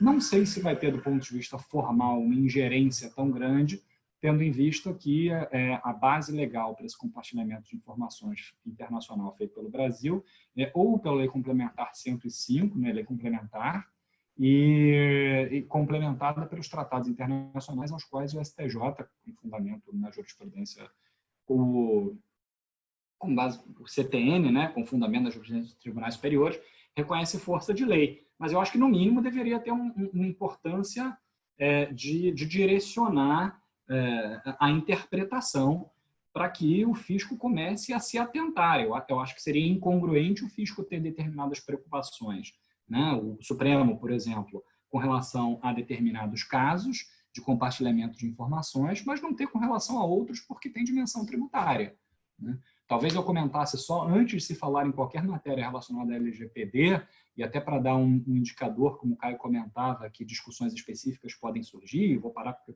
já não está com o risco de falar demais, mas a gente tem dois casos interessantes. Quando saiu em 2015 aqui a Instrução Normativa para criar a E-Financeira, base para compartilhamento de informações de CRS e FATCA, isso já respondendo a outra pergunta que fizeram, né? Não lembro aqui de cabeça, mas foi meados de 2015, para começar esses envios a partir de 2016, as OABs de alguns estados, e aí me refiro especialmente de Roraima e do Rio de Janeiro, foram a juízo para suspender a aplicação da E-Financeira às sociedades de advogados localizadas nesse estado. Em Roraima, houve decisão de primeiro grau favorável ao contribuinte, depois ela caiu no TRF, foi reformada, mas aqui no Rio de Janeiro, até recentemente, pelo menos, ainda permanecia uma decisão dada pelo desembargador Marcos Abram, colega muito querido de UERJ, inclusive, que afastava a aplicação dessa, e acho que muito corretamente,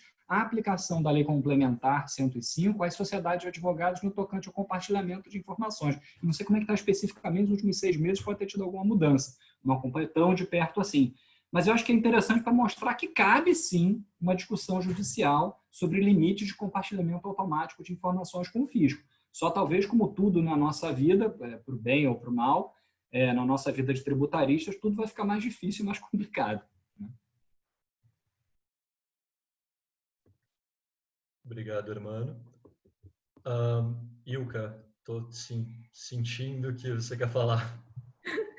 Eu acho que, em termos judiciais, sempre cabe alguma discussão, sempre cabe alguma tese. Isso é típico do direito, né? Típico de uma sociedade baseada em leis. Mas, nesse caso, eu não sei exatamente qual seria o destino da informação do IBGE, mas a gente está falando de um destino de informação para uma administração tributária que tem questões, né, de legais dos seus servidores, garantidas por lei, punição, como alguém já falou hoje mesmo, né?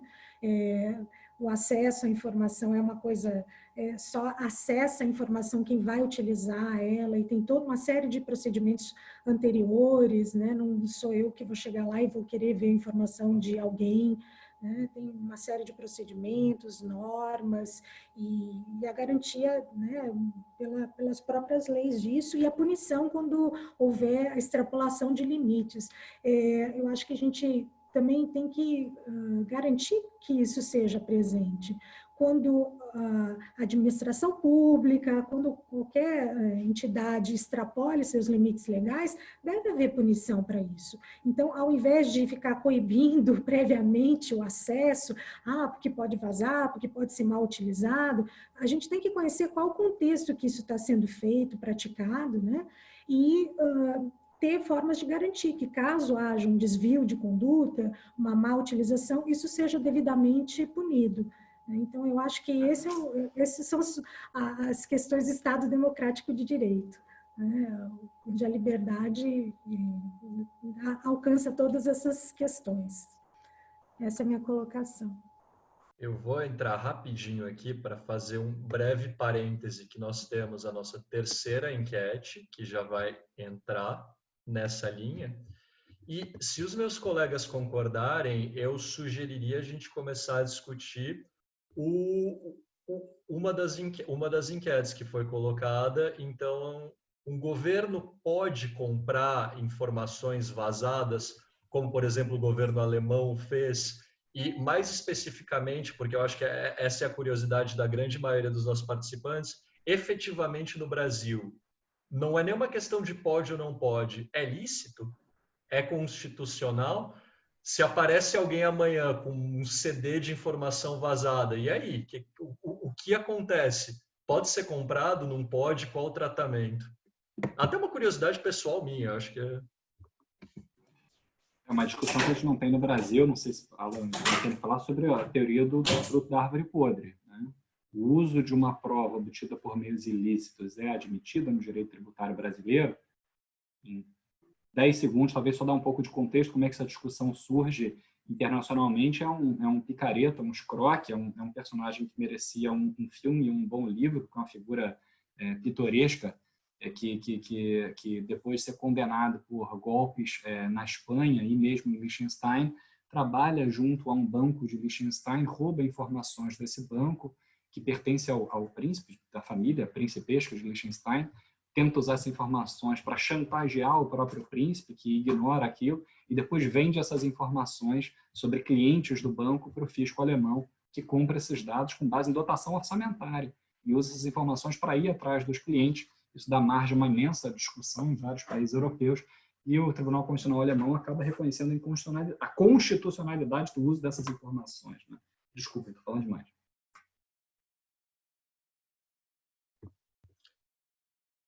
Alguém tem alguma outra opinião, algum outro comentário?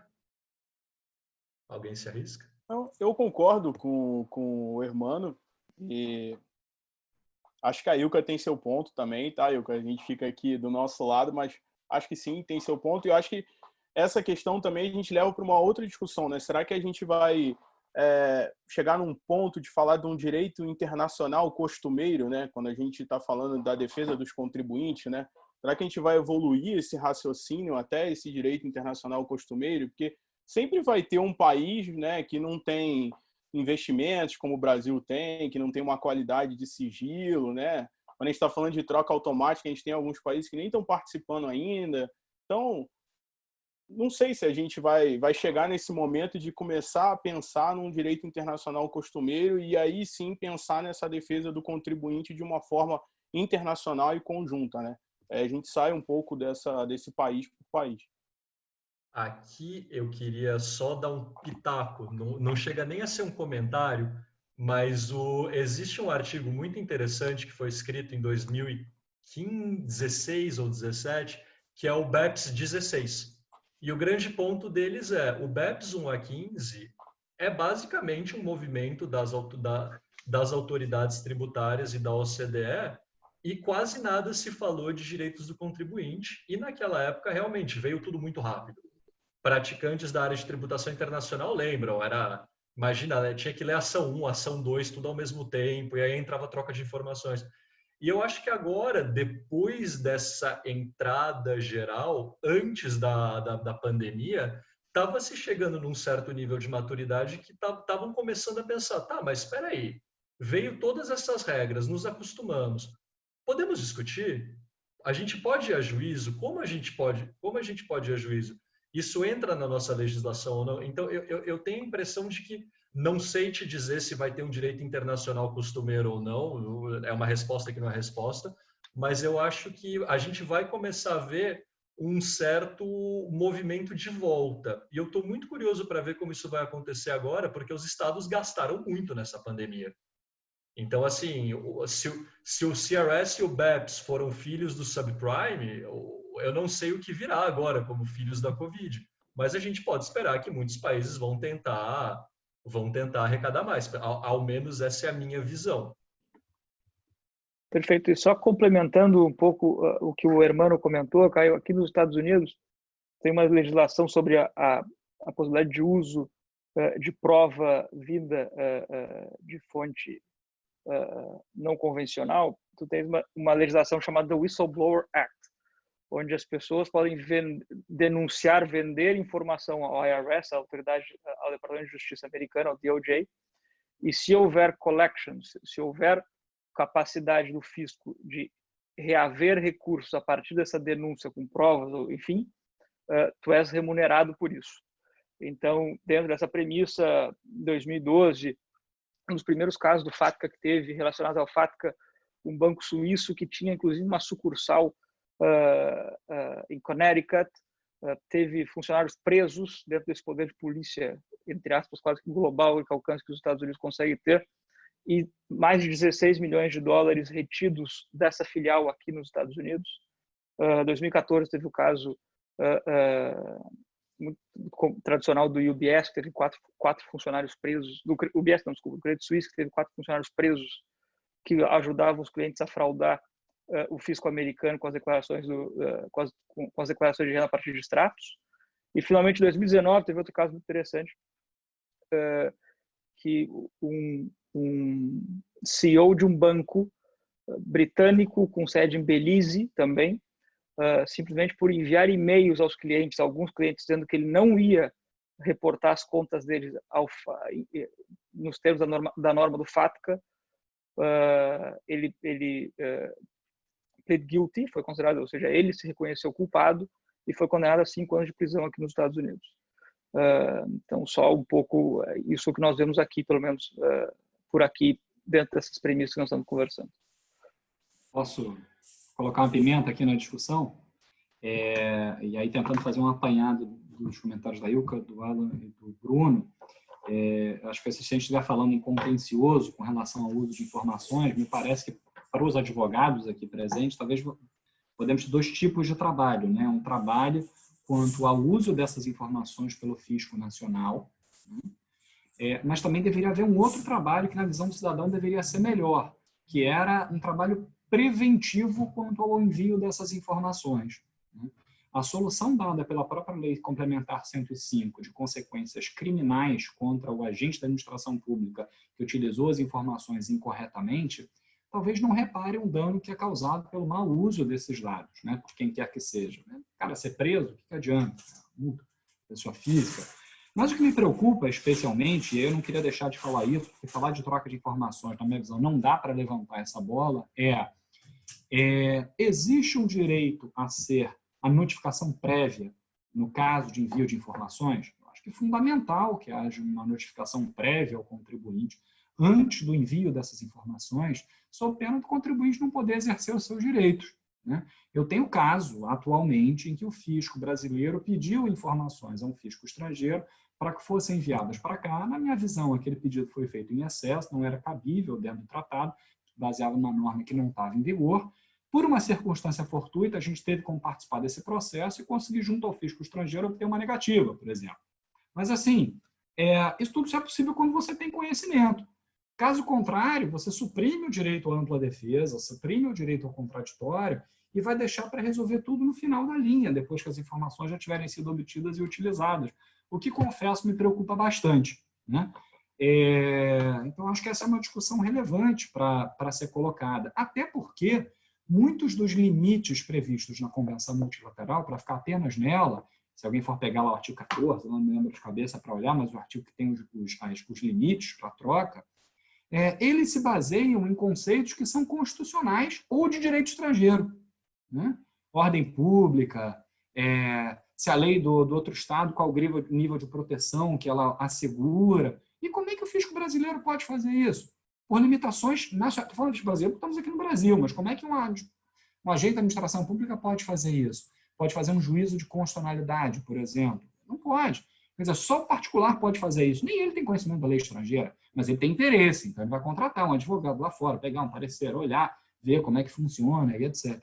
Estou falando isso não é para criar trabalho para a gente, não, mas é porque eu acho que eu não vejo outra forma de você assegurar, de você proteger os direitos do particular, que de alguma forma é envolvido, é implicado, né, pelo uso de informações que lhe digam respeito. Eu acho que o envio de informações sem a ciência do particular deveria ser um caso excepcional do excepcional. E aí, como é que conciliar isso com a troca automática, sinceramente, eu não sei. Não sei Passando se a eu palavra posso para a Ilka já agora, claro. intervir, né? Hermano, né, essa informação, por exemplo, uma informação automática. Se você tem conta no Reino Unido e você é brasileiro, você já sabe que a tua informação vai ser colocada aqui para o fisco brasileiro. Não tem nem o que dizer, né? Você já sabe, é uma troca automática, que já tem parâmetros definidos, já tem a regra do jogo já está posta. Então, você já sabe que se você tem a conta lá, a informação vem para cá. Tá?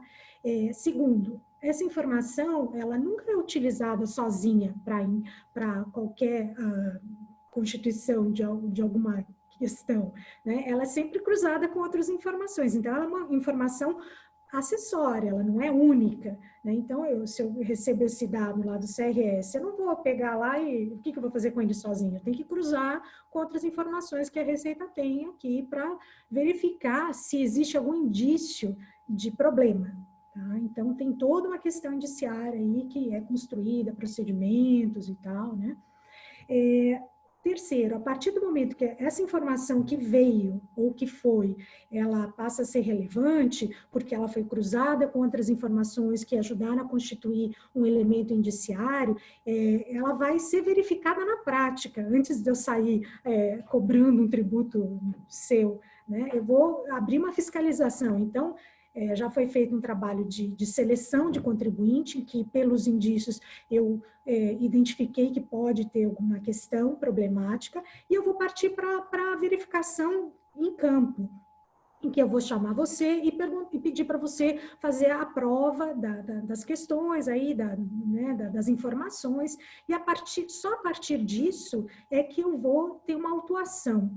Tá? E a autuação, ela vai, como qualquer processo administrativo, cabe direito ao contraditório, né, à ampla defesa, tanto administrativamente como judicialmente. Então, ninguém, né, já sai extorquindo o dinheiro que ficou retido, né, que não foi pago, uma coisa desse tipo. Já num primeiro momento, tem todo um procedimento interno, administrativo, e também procedimento judicial, se couber, né, para que o contribuinte exerça esse direito de ampla defesa e contraditório. A informação, pelo simples fato dela circular, ela não quer dizer nada, porque ela pode vir aqui e não constituir um elemento indiciário. Então, só a partir do momento que ela é constituída com outras informações, ela forma esse indício e é verificado na prática que ele é realmente uma questão importante, um elemento de prova, daí que o contribuinte tem necessidade de acessar para se defender. Então, quando ela está simplesmente transitando, desvinculada de qualquer outra questão, ela não tem essa relevância. Não cabe, na minha opinião e na visão do fisco, ampla defesa e contraditório. Compreende? E esse seu caso prático... Compreendo, só não sei se concordo, mas eu compreendo. Esse seu caso prático eu desconheço, mas, por exemplo, se nós recebemos um pedido do fisco, de algum fisco estrangeiro, seja uma troca, né, espontânea, no caso, né, porque a automática já está tudo parametrizado, a gente já sabe o que vai trocar, o fisco também já sabe o que vai receber, mas se existe a partir, né, às vezes, de uma troca automática, um pedido de informação adicional, é avaliado se aquele pedido está cumprindo também os parâmetros. Ele foi feito indicando a motivação, o porquê que é necessária aquela informação. Então, assim como eu falei na troca automática, na troca espontânea, também tem uma série de termos de referência, de parâmetros que a gente precisa cumprir. Não é simplesmente recebe o pedido, vai lá, acessa uma informação e manda. E depois, se der problema não é meu, eu passei a informação. Quer dizer, tem todo um controle, tem toda uma lógica, tem todo um compromisso embasado no que foi acordado também na troca de informação a pedido. Né? Não é uma bisbilhotice, né? Não é um fishing expedition. Eu entendo, eu só vejo alguma dificuldade nisso. Se a gente pegar a Convenção Multilateral, artigo 21, por exemplo, se a gente pegar alguns dos mecanismos de limite, vou ler aqui aleatoriamente, a convenção não pode ser utilizada de forma a obrigar um Estado, no caso o Brasil, vamos pegar por hipótese, a tomar medidas em desacordo com a legislação ou com sua legislação ou prática administrativa. Beleza, o fisco pode fazer isso. Ou com a legislação ou prática administrativa do Estado requerente. Como é que o auditor da Receita Federal pode saber qual é a prática administrativa adotada pelo Estado de Angola, ou pelo Estado do Japão, ou pelo Estado da Rússia, ou o que quer que seja? Né? Eu, como advogado, não posso opinar, né, sobre isso. Ou outra, tem vários aqui no item, né, tomar medidas que sejam contrárias à ordem pública. O fisco brasileiro pode deixar de cumprir alguma lei, algum ato administrativo por considerá-lo contrário à ordem pública? Não me parece. Né? Contrário aos princípios tributários geralmente aceitos, ou disposições de outra convenção sobre matéria tributária, ou de qualquer outra convenção celebrada com o Estado requerente. Então, assim, há uma série de medidas que fazem referência ou à lei do Estado, do outro Estado, que pede, ou matérias constitucionais. E eu, sinceramente, vejo com dificuldade como é que um auditor fiscal pode fazer essa análise. Né? E, ao fazer essa análise e errar, meu receio é que esse auditor fiscal tenha incorrido em praticar uma violação de sigilo, né? Que ninguém quer. Né? Sobre o uso de ordem pública, é preciso lembrar que isso não é exemplo de, assim, em livro. Tem casos, eu gosto de usar esse caso, eu acho que é absurdo, não é absurdo, aconteceu, tem menos de 100 anos, a Alemanha tentou fazer uso da Convenção para a Troca de Informações com a França para obter informações junto ao fisco francês de contribuintes que tentavam sair da Alemanha em finais de 39, né, que tinham a obrigação de pagar o tal do imposto de avião, que era um imposto sobre saída, né, que considerava o valor de patrimônio no exterior. Foi um imposto criado para perseguir os judeus. E ciganos, enfim, outros povos perseguidos pelos nazistas. Só que uma das penalidades para esse imposto era a pena de morte. E foi invocado na França, pelo menos por segmentos importantes da doutrina, que o dispositivo da Convenção de Ordem Pública impediria a aplicação do tratado nessas circunstâncias. Eu acho que é um caso bonito de direito tributário. A gente fala muito de número, essa coisa fria e etc., mas às vezes tem beleza na nossa profissão também humanitária, vamos dizer assim, para esse lado. Mas, nesse caso, como é que um agente da administração pública poderia fazer esse juízo, por exemplo? Me parece impossível. Né? Parece possível. Então, daí a minha preocupação. Não é para criar trabalho, mas assim, e nem para criar ineficiência. Mas eu acho que a informação dos dois lados é importante. Eu acho que o contribuinte deveria ter oportunidade de se manifestar, pelo menos previamente, ao envio, porque depois do envio pode ser tarde demais. Né? Mas, enfim, só para levantar algumas mãos. Eu não preciso, como administração tributária, conhecer detalhes da legislação doméstica daquele país que me requeriu a informação, se eu estou cumprindo o que está acordado no próprio intercâmbio. Então, repito, né, tem parâmetros, nós estamos regulados por isso, não é uma troca bisbilhotice, quer dizer, se eu mando para um país um pedido que ele sente que extrapolou, que está no acordo, quer dizer, eu sou denunciada, o país denuncia, ele não deve aceitar, porque aquilo não está no acordo que foi acordado. Então, não preciso conhecer detalhes da legislação doméstica do outro país, né, e nem ele conhecer da minha, porque o que a gente se baseia é o que está no acordo, que foi transformado, que foi ratificado pelo Congresso Nacional, uma lei, né, também. Então, se há algum problema de inconstitucionalidade, é com relação ao acordo. Né? Daí isso deve ser questionado em juízo. Né? E deixa eu ver o que mais que eu queria falar. E aquele seu caso, né, em que vocês souberam que tinha sido feito um pedido, acho que do fisco brasileiro para outro país, foi isso? Foi um caso de fisco brasileiro pediu informações a um fisco estrangeiro, mas essas informações se referiam a período, por exemplo, que não estava coberto pela fiscalização. Pois é, então a outra jurisdição jamais poderia ter deixado o erro ir adiante. Ela sabe qual que é o período que está coberto. Né? Então, não, mas ela não sabe mas ela não conhece a fiscalização tributária que está acontecendo no Brasil. Né? Ela conhece o pedido que ela recebeu. Essa que é a questão. Conhece ao período que se refere à informação, daí isso é um problema não com a outra administração tributária, mas um problema de ilegalidade indevido da atuação do fisco. Isso foi transformado no auto de infração? Até onde eu sei, ainda não. Pois é, então não tem nada acusatório com relação ao contribuinte. né? Se não existe acusação.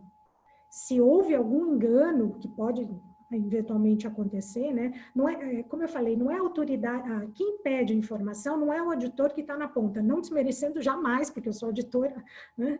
Mas Claro. isso passa por algumas instâncias. Como eu falei, é o secretário da Receita Federal que vai encaminhar o pedido, ele é a autoridade competente.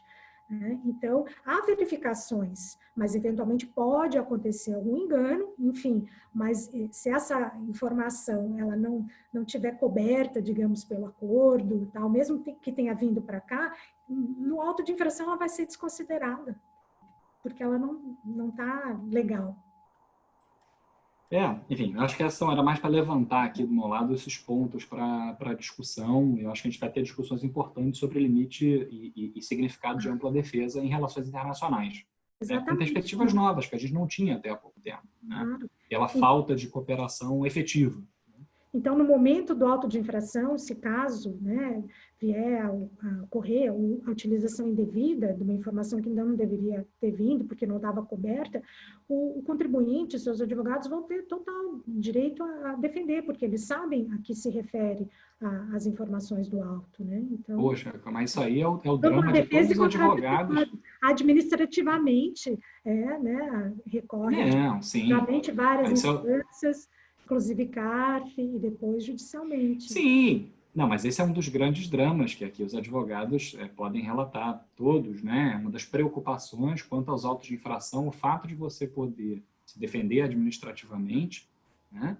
Não significa que isso não importe um custo para o contribuinte quando um auto de infração é lavrado em desacordo com a lei, né? Seja por obrigações de contratar um advogado caro, feito o doutor Alan Falé e tantos outros ilustres colegas que estão participando aqui, e fazer provisionamento depois com base nos pareceres e etc., né? Os custos para internos e etc. Enfim, Davi, então se quer evitar nesse primeiro momento, né? Claro. Mas enfim, era mais para levantar essas bolas aqui, eu estou fazendo um contraponto. Deixa eu entrar aqui, porque agora eu estava esperando, e se os meus colegas permitirem, a gente está chegando perto das 2 horas, então vamos fechar em 2 horas redondo, porque o Hermano levantou um ponto... Corta o microfone, senão eu falo sem parar, Caio. Não, eu estava muito esperando alguém levantar o ponto do custo. Porque você tem o imposto, como nós conhecemos e entendemos, mas você tem aquele imposto oculto, por exemplo, o custo de implementação do FATCA, CRS, o custo de compliance, isso é dinheiro. O Hermano cobra caro, ouvi dizer. Então, assim, tem um certo custo. Sim, e a questão que eu coloco, e que é uma questão que levantaram aqui nas questões também, então não vou dizer que foi originalmente minha, mas valeu a pena toda essa implementação automática no mundo inteiro, todo esse trabalho, todo mundo, para o que foi arrecadado? Será que valeu a pena? Não é só uma questão de arrecadação, Caio. É uma questão de princípios, né? É uma questão de princípios, uma questão de transparência, de combate a terrorismo, tráfico, sonegação, planejamentos tributários abusivos. Quer dizer, tem toda uma série de questões envolvidas. Não é, claro, que a nossa esfera é a esfera tributária, a gente está focado nisso. Mas um acordo desse tipo, por exemplo, o CRS, as instituições financeiras têm que implementar questões como KYC, AML, né? São questões que extrapolam uma obrigação tributária, né? Uma questão de cidadania.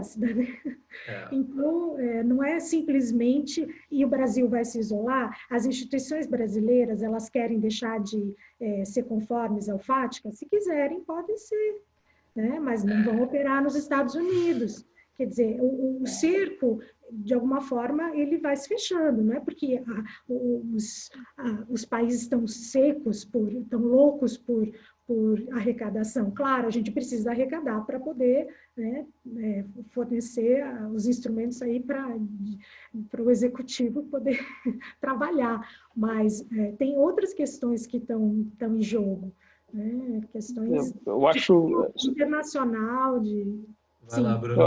Isso não, só um comentário breve antes de terminar. Se tu fores olhar sobre a perspectiva simplesmente arrecadatória, como bem se comentou, o que o FATCA arrecadou, o que o IRS arrecadou com o FATCA, ou o que os fiscos dos países desenvolvidos arrecadaram com o CRS, não acho que diretamente compensou o que não esses fiscos gastaram para implementar, mas o que a iniciativa privada gastou para implementar, como bem disse a Ilka, AML, KYC, por aí vai. É claro que isso tem uma outra conotação, que é o pano de fundo, que é justamente terrorismo, money laundering e por aí vai, são ganhos adjacentes, digamos assim, que aí, sem sombra de dúvida, tu tens um maior controle. Eu acho que hoje essa discussão nossa, e o Hermano foi inteligentíssimo, é qual o limite disso, porque em muitos casos as restrições hoje das instituições financeiras a determinadas operações são tamanhas que acabam inviabilizando o dia a dia de uma pessoa normal, de uma pessoa que não tem os recursos para fazer o retainer do Hermano, por exemplo, para defender ele. Tá? Então, isso é o principal, que eu acho que nós, como tu bem também disseste, cara, foi muito rápido essa mudança de um intercâmbio upon request para um intercâmbio automático, mundo transparente, vamos todos nesse trending. Então, eu acho que esse é o principal ponto que nós temos hoje. O custo, seja com autos de infração no Brasil, seja com teres que contratar um advogado na Suíça ou nos Estados Unidos, porque o compliance das instituições financeiras não te executa uma operação fundamental para a tua empresa porque falta algum documento ou não entendem a operação, estão em desacordo com algo. Então, essas premissas eu acho que nós precisamos respeitar também.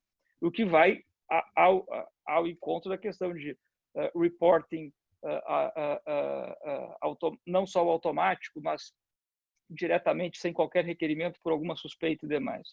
E o outro ponto, eu acho que a discussão mais lato sensu, não específico de Brasil, mas que o Hermano fez um exemplo de Angola, mas de N outros países, tu tens N casos de países que talvez o mundo desenvolvido possa até colocar parecido com o Brasil enquanto a governança, a organização das pública, mas não é, o que não é verdade, eles estão um pouco atrás, onde claramente a informação da troca de informações foi mishandled. Tem o caso específico da Argentina, não de troca de informações, mas houve a lei de anistia na Argentina. 2 semanas depois de concluída a lei de anistia, tu já tinha 5 vazado da FIP, que é o equivalente à Receita Federal do Brasil na Argentina, vazado 5 ou 6 nomes de famílias proeminentes da Argentina que entraram na anistia, com valores que entraram na anistia, onde estavam as contas, ora, enfim. Então, eu acho que eu volto a bater na tecla do início. Eu entendo o que tu dizes, que no caso do intercâmbio automático, da convenção multilateral e demais, tu tens um parâmetro único que todos seguiam e parte-se da presunção que todos são auditados e estão em mesma situação que está o Brasil, que está os países desenvolvidos. Eu, francamente, pelo que eu vejo no dia a dia, em casos que a gente acompanha, eu vejo que, infelizmente, essa não é a realidade em muitos outros países. Então, é só isso que eu acho que um pouco que o Hermano muito bem colocou, e eu acho que era a contribuição que eu queria dar para encerrar. Muito obrigado. Eu acho que aqui o interessante é a gente lembrar que o CRS ele é um acordo multilateral, então todos os países signatários foram lá e concordaram. Então, você pode gostar ou não gostar, podemos discutir, existem limites, existe controle jurisdicional, mas todo mundo concordou. O FATCA, por outro lado, foi assim, os Estados Unidos decidiram que tinha um problema, falaram para o resto do mundo, ou você entra no jogo ou você sai do jogo, porque efetivamente os Estados Unidos eram o jogo. Assim, eu não sei se é a soft law mais hard que eu já vi ou a hard law mais soft que eu já vi, mas essencialmente eles fizeram o mundo inteiro respeitar uma regra americana para ajudar os Estados Unidos a resolver um problema fundamentalmente americano. No caso do FATCA, para mim, isso é emblemático. A quantidade de trabalho que eles deram para o mundo inteiro versus o quanto foi arrecadado é difícil. Tem externalidades positivas do FATCA? Tem. O próprio CRS você pode chamar de externalidade do FATCA. Eu não sei se o CRS teria existido da forma como existe tão rápido sem. Mas a gente não pode esquecer que o país que em 2000 estava dizendo não temos que falar contra o reporte de paraíso porque a gente usa o nosso regime para atrair, em 2010 tacou uma legislação falando, olha, agora todo mundo vai ter um custo de compliance enorme ou 30% de punitiva. O FATCA, para mim, é um caso assim para ser lembrado por gerações, porque foi quando um país simplesmente revolucionou o mundo falando, olha, é isso aí, vou fazer do meu jeito e pronto. E como conclusão, terminou atraindo todos para os Estados Unidos, né? Que isso não dá nem para começar essa discussão agora. Bom, várias pessoas aqui o chat ficou bastante animado com essa discussão de custo-benefício de FATCA CRS. Eu acredito que a gente conseguiu cobrir quase tudo. Um ponto que foi levantado são as outras externalidades, que foi um ponto levantado pela Ilka. O troca de informações não necessariamente ela vai arrecadar o quanto ela custou, mas você tem uma série de comportamentos, a questão de princípio. E agora eu acho que eu abro para os demais colegas da mesa, se alguém quiser fazer considerações finais, alguém quer falar mais alguma coisa, algo que ficou para o final, está aberto. Eu só gostaria de agradecer a oportunidade aqui de falar, ser ouvida e ouvir também, né? Eu acho que essa diversidade de interesses e de opiniões é muito importante, e a sociedade é feita disso, né? As pessoas têm que reclamar ou ponderar ou ir a juízo com aquilo que elas não concordam, levantar suas teses, formular suas teses. Então, eu acho que isso que compõe o Estado democrático de direito, essa diversidade, mas baseada na lei, né? Eu agradeço muito o convite de todos, e agradeço também a participação dos participantes que aderiram ao nosso debate aqui. Bom, se nenhum dos colegas tiver mais algum comentário, então... Agradecer, dar boa noite a todos. Mais uma vez, obrigado ao Caio por esse trabalho de conter aqui todos, e ao Edgar, especialmente, por colocar isso tudo em prática, e longa vida ao Guedes. Então, em nome do Guedes, eu queria agradecer a todos os palestrantes, a todos os participantes. Em meu nome, eu queria agradecer aos colegas da mesa pela aula, porque eu aprendi mais nessas 2 horas do que em muitos meses. E muito obrigado a todos pela participação. Boa noite. Boa noite. Falou, tchau, gente. Obrigado, hein? Obrigada. Até mais, pessoal. Tchau. Boa noite. Boa noite.